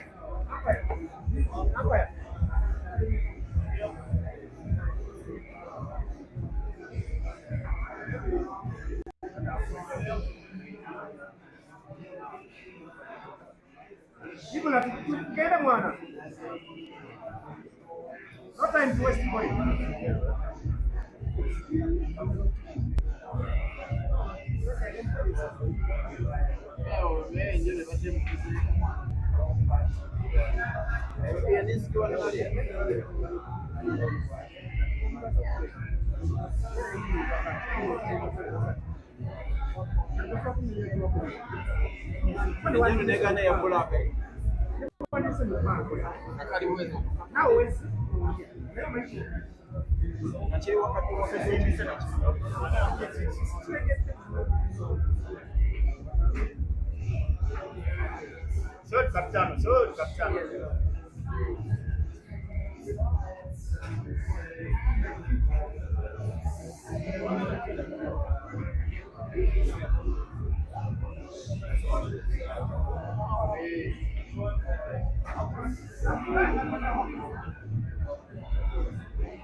Captain, make sure. Captain, make sure.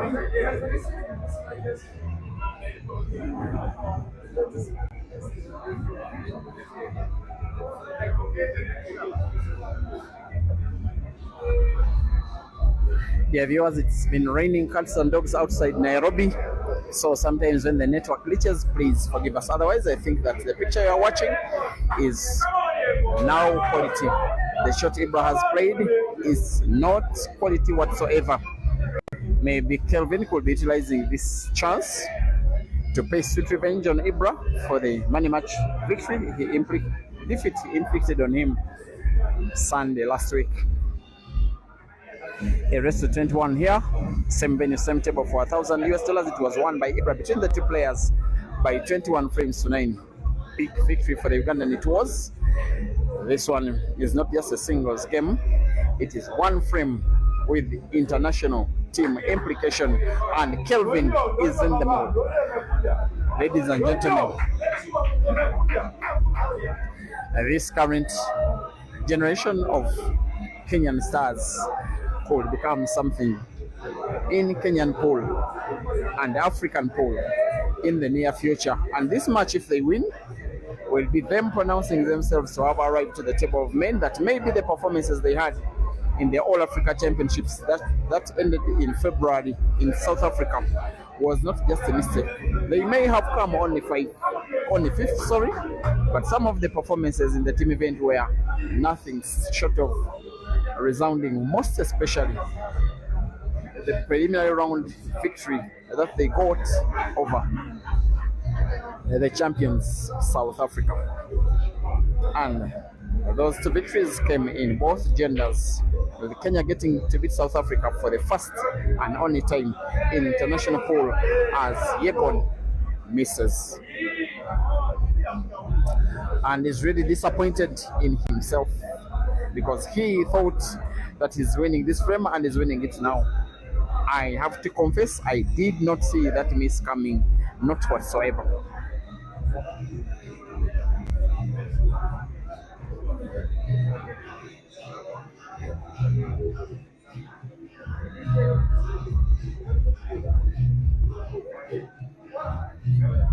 What can Ibra do?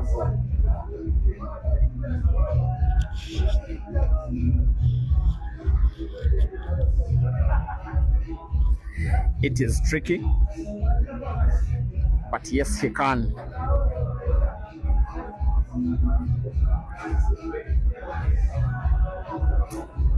His pattern in this case is a little suspect. He may have to find himself a little lucky that the cue ball is favorable for him to put at least one yellow on the table, the one that is at the bottom side of your screen. Has to play to move the cue ball rightwards such that he can put the yellow close to red to the side pocket. He plays cue ball into red and loses position of play of white. Has full sight of one yellow, but snookered for him to play with any kind of ease. Perhaps the only choice of recovery is to play yellow into yellow, connect yellow, try and put the one that is at the corner pocket at the top left after playing yellow into it for what will be a recovery by Ibra, and he misses. Kelvin jumps off his seat. He knows they are edging ever close and close and closer. If they win this, then they will need to win just 2 of the remaining 6 for what will be a very memorable victory.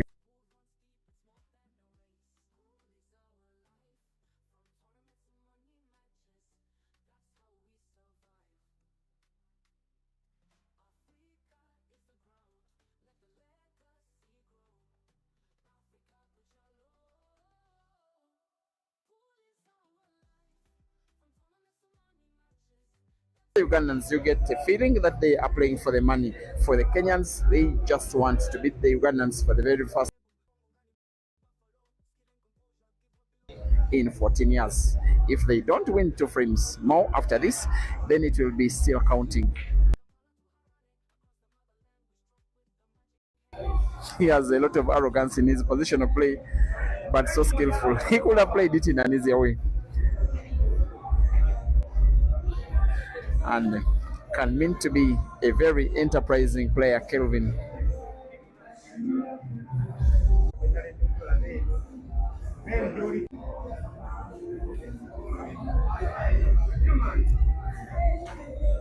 The Kenyan is on the verge of winning a frame, which is a very critical frame, not just winning, and how the scoreboard will be catapulted by one more frame to bring the Kenyans into 2 of victory, but also importantly in a team game for Kelvin to beat Ibrahim, because I think this is going to be happening only for the first time. This one he will never ever miss, not with what is at stake, not after chances misused yesterday and having himself to get redeemed by having this very good individual and team performances. Kelvin defeating Ibrahim in this one. They are believing, they are pumping themselves up. They know perhaps that what is coming for them is victory. It is Mchana 11 and a Uganda select team 8.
Frame 19 is being played between Mchana's Jackson Kariuki, fondly known as Mrefu,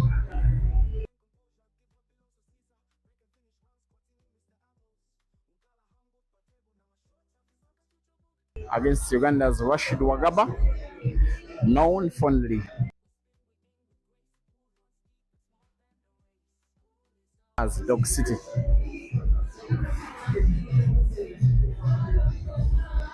They've been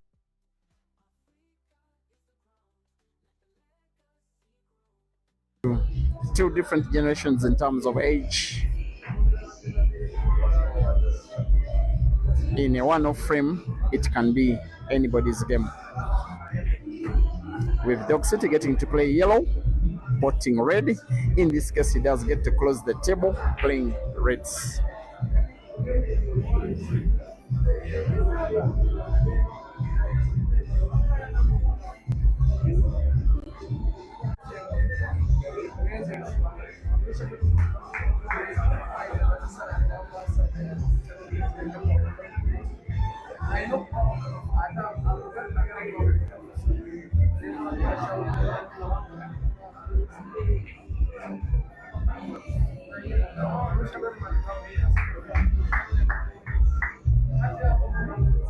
What the Mchana team has successfully done is to put Uganda on the wall under the biggest vein of pressure, and it is highly likely this one is defeat for the Ugandans, but only if it is done first. As for the Kenyans, they have gotten so close so many times in the recent past in the team event, but not really. If you remember the African Ultimate Pool Championships, when in the semi-finals, the Mchana Knights were on the verge of setting up a final against the Ugandans. I think they led by 12 frames to 9 against the South Africa team. That the South Africa team got to win the last 4 to win the game, and even the semi-finals of the Team Masters International Carnival against the team from Uganda that is called Roxbury. That one went all the way to a decider that was won by Roxbury's Ibrahim. and the umpire is being asked by the player, that is Dog City, to talk to the Mchana team to stop chanting when it is not their player on table. And Dog City plays on their mind. He's giving them the cue stick that if you want to play, come and play. Of course, that will not be working whatsoever for Dog City because it is him on table. If it gets to his mind, it is he himself being affected. He will want to put red to the corner pocket at the top left, move the cue ball off the cushion, but off the target. For Jackson Kariuki, the chance is now even bigger.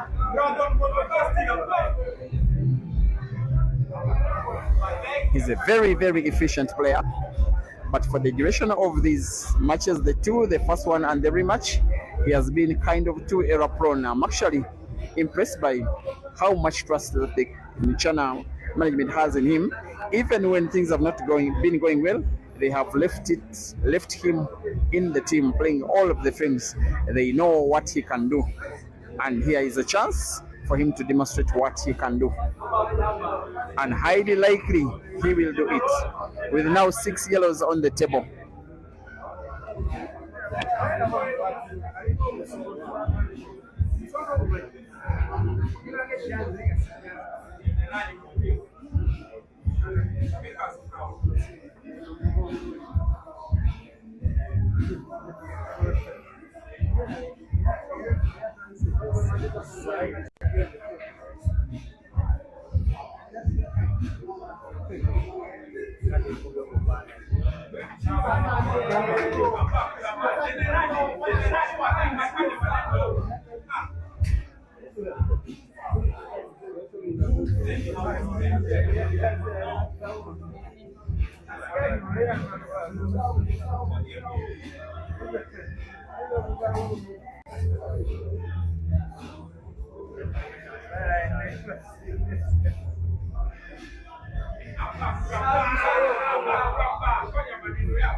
It's just 2 frames that the Mchana team does need to confirm the victory and then have a good one against the Ugandans. Some bragging rights in this East African derby. Call it the Victoria Derby because the 2 countries share the Lake Victoria. The Malaba-Bosia Derby, the border points that are shared between the 2 countries. The Equatorial Derby, the 2 countries share the equator. The Swahili Derby, the 2 countries sharing a language, sharing staple dishes, sharing names, sharing sports preferences, now competing on the pool table, and Jackson cannot play any better than this.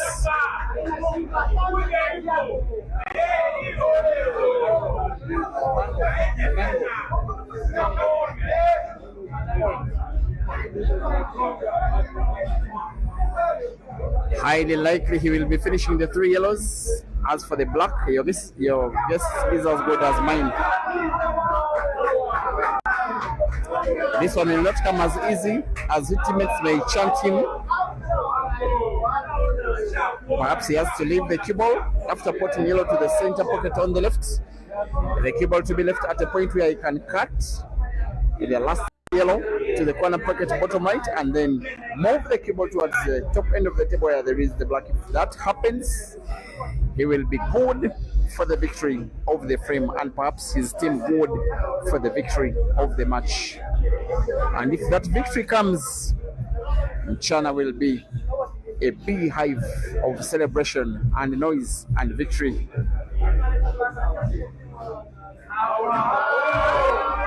And this very good performance, I know that is very well watched in China by 3 suspects. That is City and BK and Fad, who even on their phones are chanting, "Come on, Mchana." They will want it when Mrefu puts, of course he will. He simply needs some left English on the cue ball, such that after bouncing it off the right cushion, the cue ball moves all the way leftwards to the top end of the table.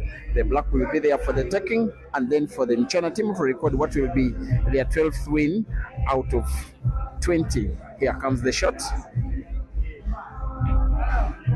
pinpoint accuracy.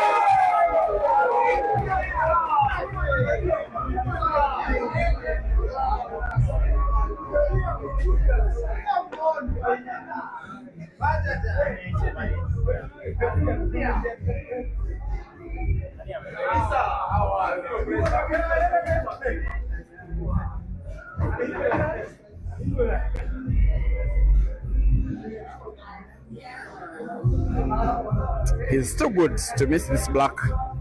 It's just that sometime in these two matches, the pressure has been getting the better of him, but he remains a very effective player, and he's demonstrated that, and he's proving exactly so.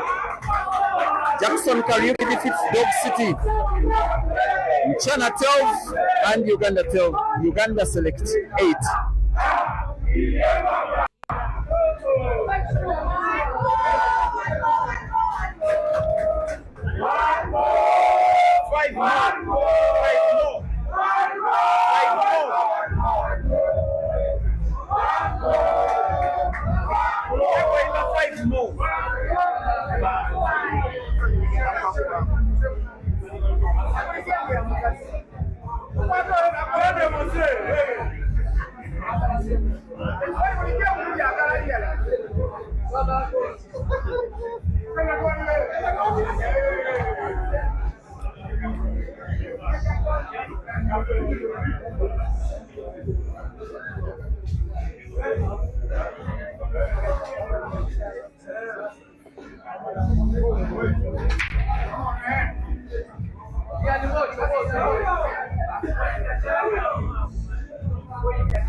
Now, whichever frame is being played on the table will be the very last if it is won by the Kenyans. They need to win 1 out of 5 in what looks like a very likely victory, which more than the money will be every reason for them to celebrate, especially after doing something they have not done for 14 years.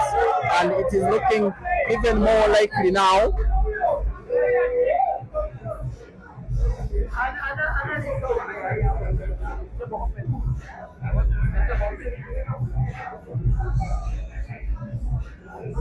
It is Moses Kimani of Team Mchana. He belongs to the Gladiators team because they are 3 teams, call them different clubs, which form the Mchana conglomeration of all teams. The Knights, that is the A team, the Gladiators, the B team, and the Morans, the C team. They always play matches against each other, and they can mean to be very competitive. A lot of mistake play in this ongoing frame.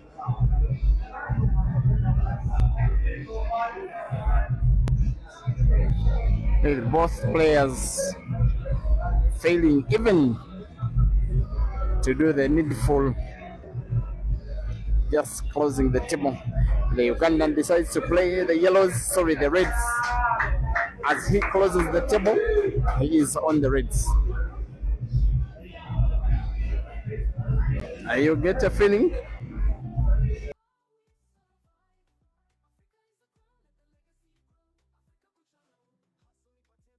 The Ugandans somewhat have more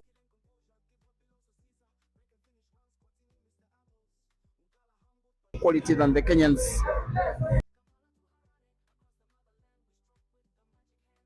But on the day, the Kenyans have been the better team.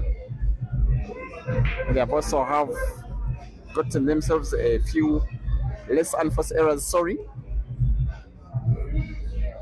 and have gotten a better team bond that has been visible throughout the match, before and after frames. Also, they are more motivated. The shot that the Ugandans are playing in the match for the last time.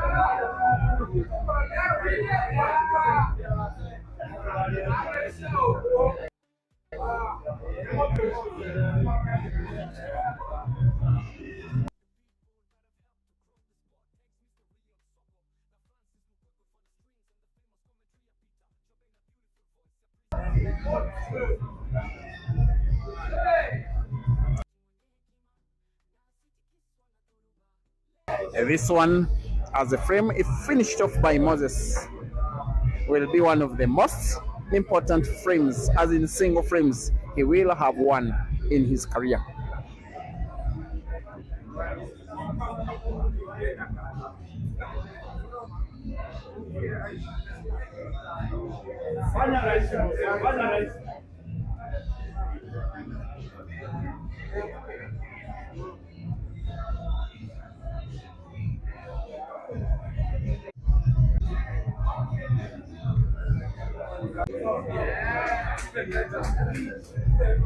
Now Moses Kimani has taken all the time, as in all the time he has in the world.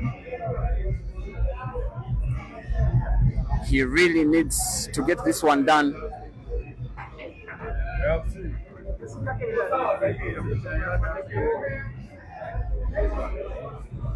He is on the yellows.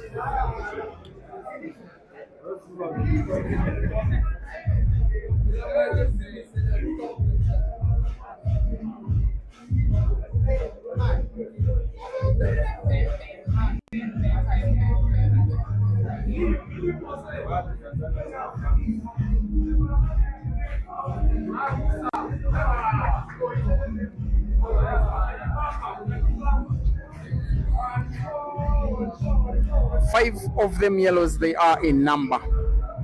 And then the black position, just a little tricky. You fancy that Kimani will sink it.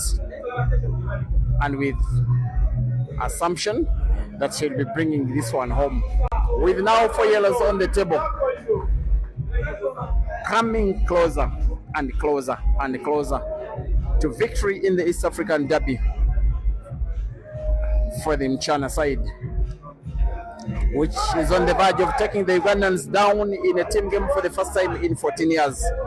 Though not an international, not a formal national team game, this one does feel like a national team game, with majority of the players on both sides members of the respective teams that represent their nation on a regular, members of the Kenya Harambee Pool Stars and members of the Uganda Province. Moses Kimani with now 2 yellows on the table and the black, with the entire Kenyan team up on their feet, ready to celebrate what will be a very memorable victory here at Mchana Pub and Grill. Plays the cue ball into the black and gets himself snookered. Maybe at the end of the day, while he's close, he's just not yet close enough. But you fancy him to find the angle of the cushion on the right into the yellow. Of course, finding it automatically guarantees him potting that yellow. It just doesn't guarantee him cue ball for black. To pot black with any kind of keys off the cushion, misses the yellow. I didn't see that happening, but yes, it is a foul. Is it a case of so near but so far again for Ian? He will perhaps be stealing the frame away, maybe to make the celebration of the Kenyans delayed just a little. In an arrogant way, he's playing the cue ball into the black. Use black to pot the yellow. He's playing the yellow instead, leaving the black in space with one mission in mind: win this frame and hope that his teammates, 4 of them in number, can win the remaining 4 to steal the victory. That seemingly looks like a Kenyan victory.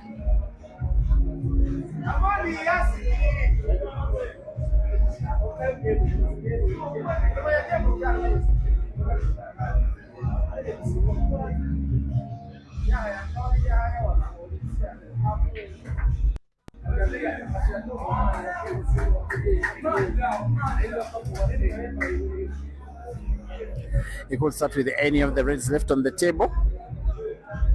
Moses will be really wondering what hit him when he got so close to being the hero of the game, taking the winning frame of the match. It's not yet done, dear viewers. In sport, they say it is not over until it's over. Ian is laughing at himself.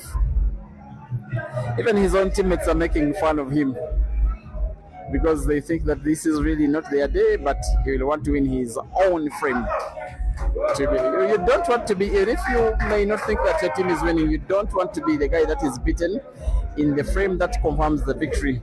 Ian will be playing his last frame of the match and will be setting it off with a win. It is Team Mchana 12 and the Uganda select side 9.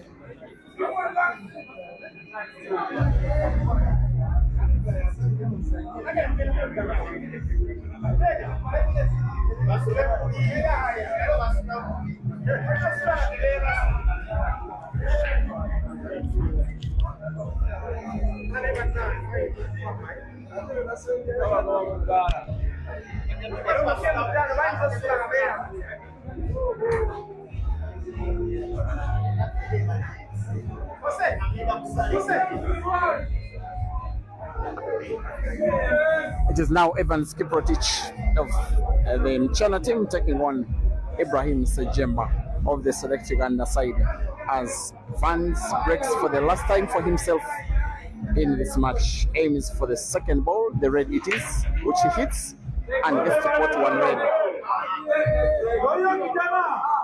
Not exactly a very good split of the balls, most especially the reds, but the yellows are realistically finishable. The yellow frame is palatable. The match is winnable and is winnable now.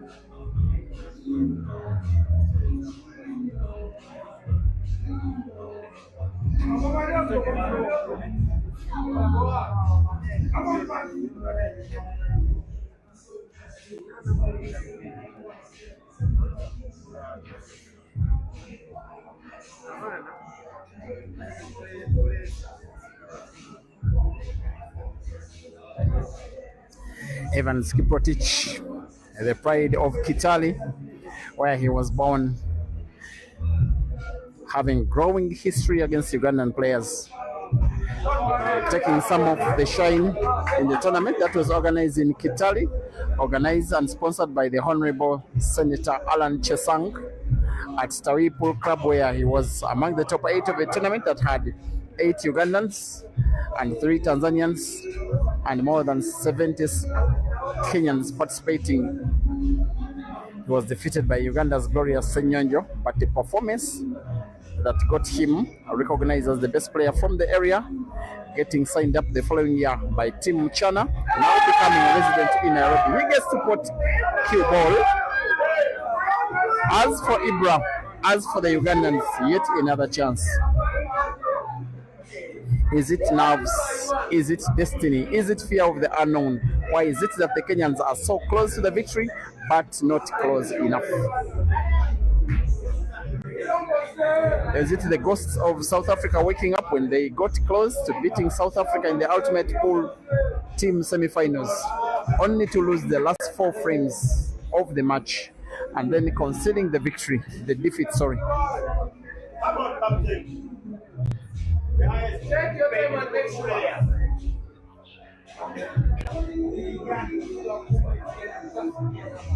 The motivation for the Ugandans is that for each player that comes onto the table, fight hard for their frame and then leave it to their teammate who will be playing the very next frame. I think the chance Ibrahim has could be big enough for him to be a likely player to take a victory at least of the frame.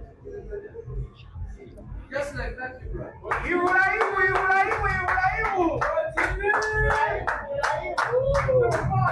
while the Kenyans are the ones having a 3-frame lead. It is the Ugandans now chanting their player. They have a feeling that the momentum of the match is moving to their side. Personally, I have a feeling the Kenyans, it can equate them to someone who is climbing up the tree and will need a fruit. Will need that mango and is aiming for that mango. That mango is the 13th frame, and they are finding it hard to get that mango, but eventually they get that mango and they eat it. I think they will finally eat it, but only if they do it. Right now they have not yet, because the frame is now poised in favor of Ibrahim.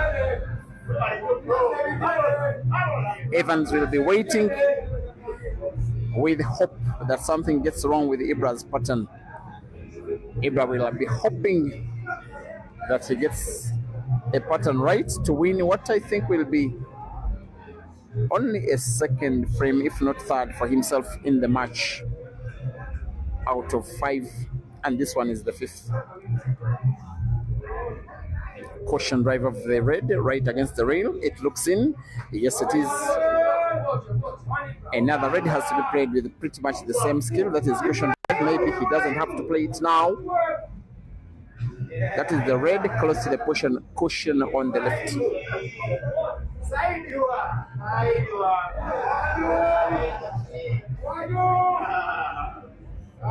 He's taking all the time in the world for a very important shot. Like he has to fasten his cue stick as though not well jointed, and then chokes the tip of his cue stick once again,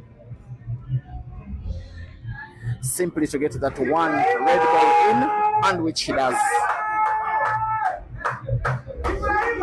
He's normally in the team game Uganda's Mr. Dependable.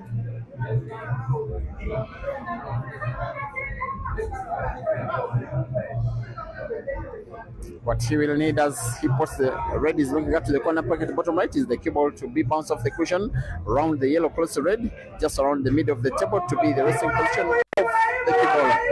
And as he goes for the last red on the table, cue ball is natural for him to put both red and black to the same corner pocket at the top left of the screen with minimal power but too much precision. There he does, the rest is a formality.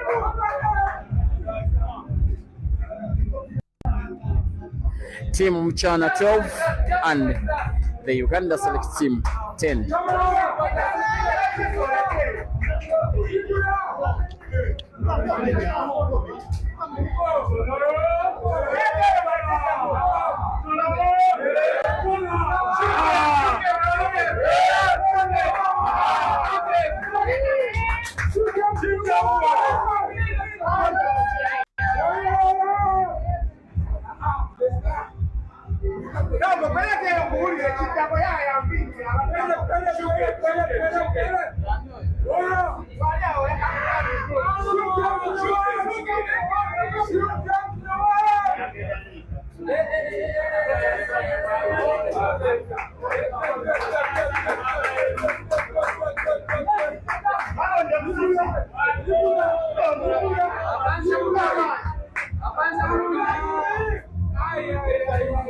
The breaking frame number 21, perhaps 22, is by Dog City, and it is dry.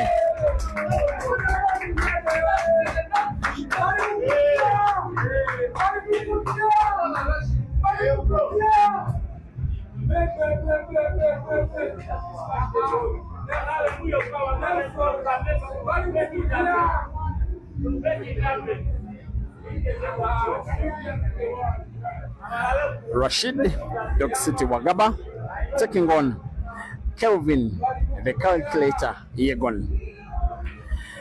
The table now being closed by Dog City. I even didn't realize a yellow ball he put in the break. At one point, it looked to me that the break was dry.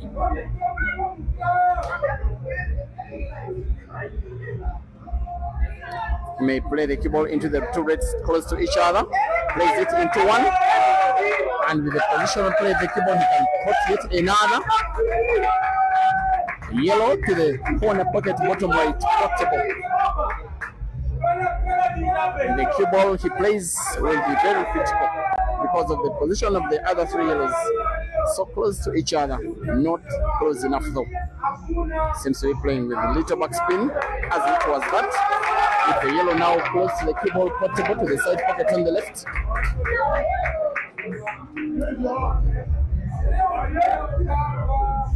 It's now a little too tricky. Of course, portable is the yellow he's looking at. The cue ball naturally is moved towards the top end of the table, and the two other yellows are near the side pockets. Perhaps portable is to either side pockets.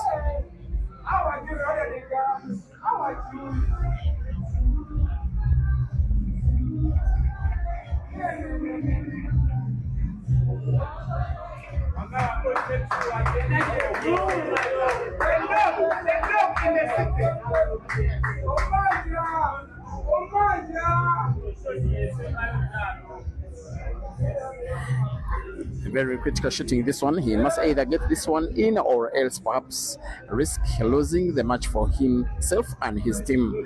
He gets in the yellow, plays the cue ball into the jaw. Another yellow is portable, the one that is towards of the two. The cue ball not natural for another. It has to be a very big shot. He will be playing now. But if there's one guy you can call to play a big shot, that guy is this guy on the table.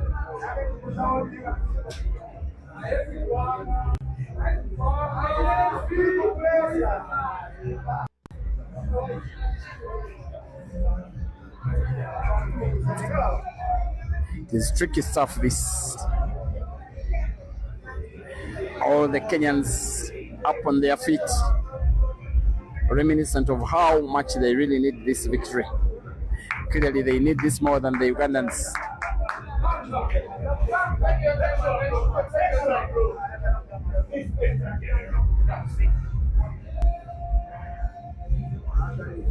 Here he comes. We'll want to put yellow with a little backspin. I'm not so certain how the resting position of the cue ball will be. Off the top cushion into a red. It looks okay.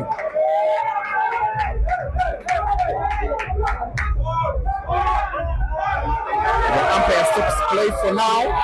He wants to have another look at the shot Dog City has played, just to be sure whether there was a foul or not. You can as well look at the video by yourselves, most especially if you're watching on the YouTube stream. It is playable backwards.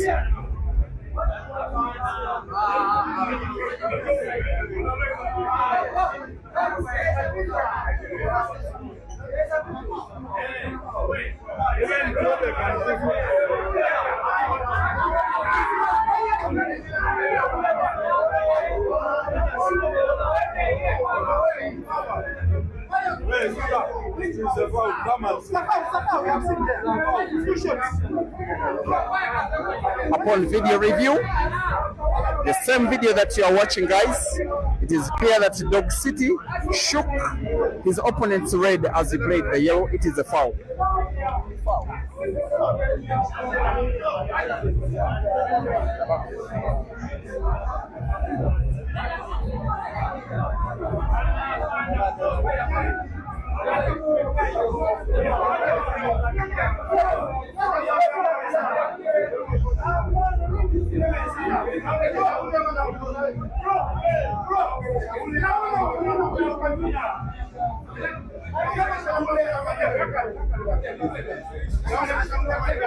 They are members of the Ugandan community living in Nairobi.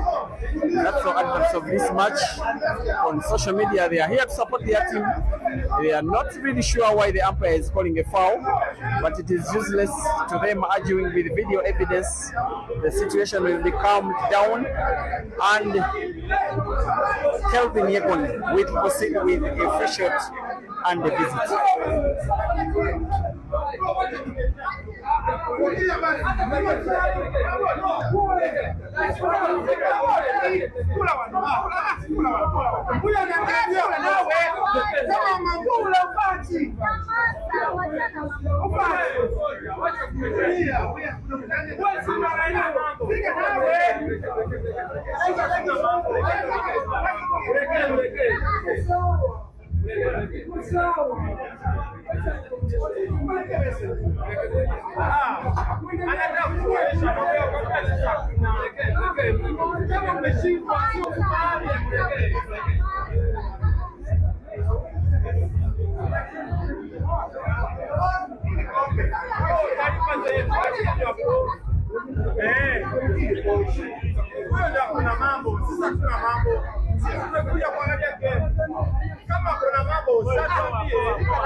When you see the game resuming, you know that the situation has been brought to calm. We did not get to show you those images, but we are not that good. Kelvin with a free shot playing Reds.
You are looking at what could be the very last frame of this match. If it is won by Kelvin, if that is the case, then you will see this venue bask into wild celebrations, because it will then be confirmation that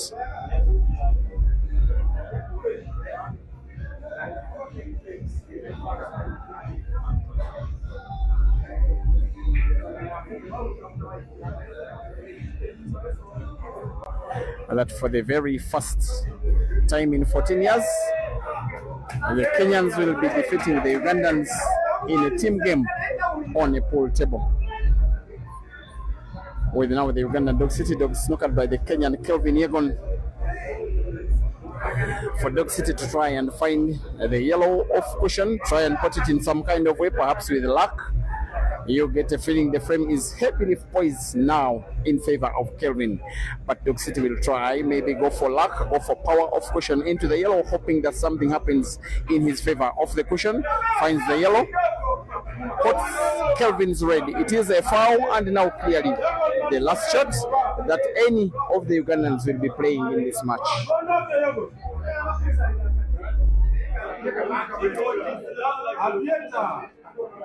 And for those that are watching on Facebook, I'm seeing in the comments you think there is some kind of misjudgment from the umpire. No, the umpire consulted the video that is on YouTube, because on YouTube you can always play the video backwards.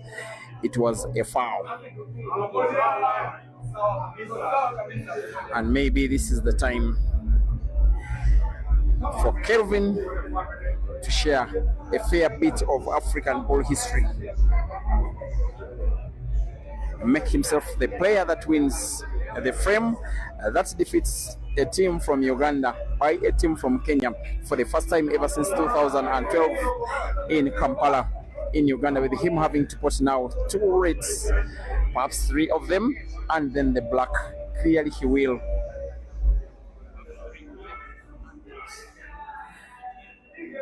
As long as he gets this one in.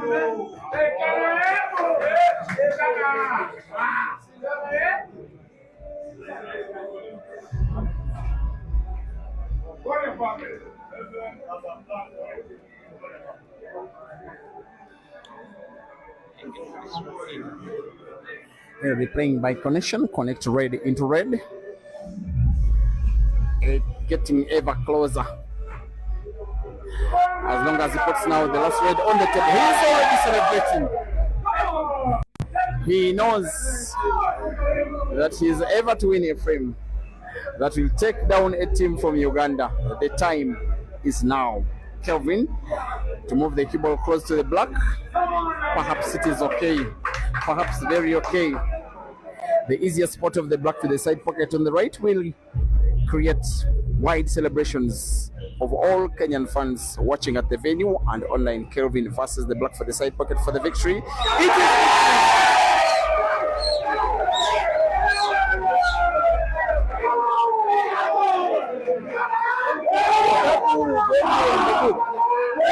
I'll show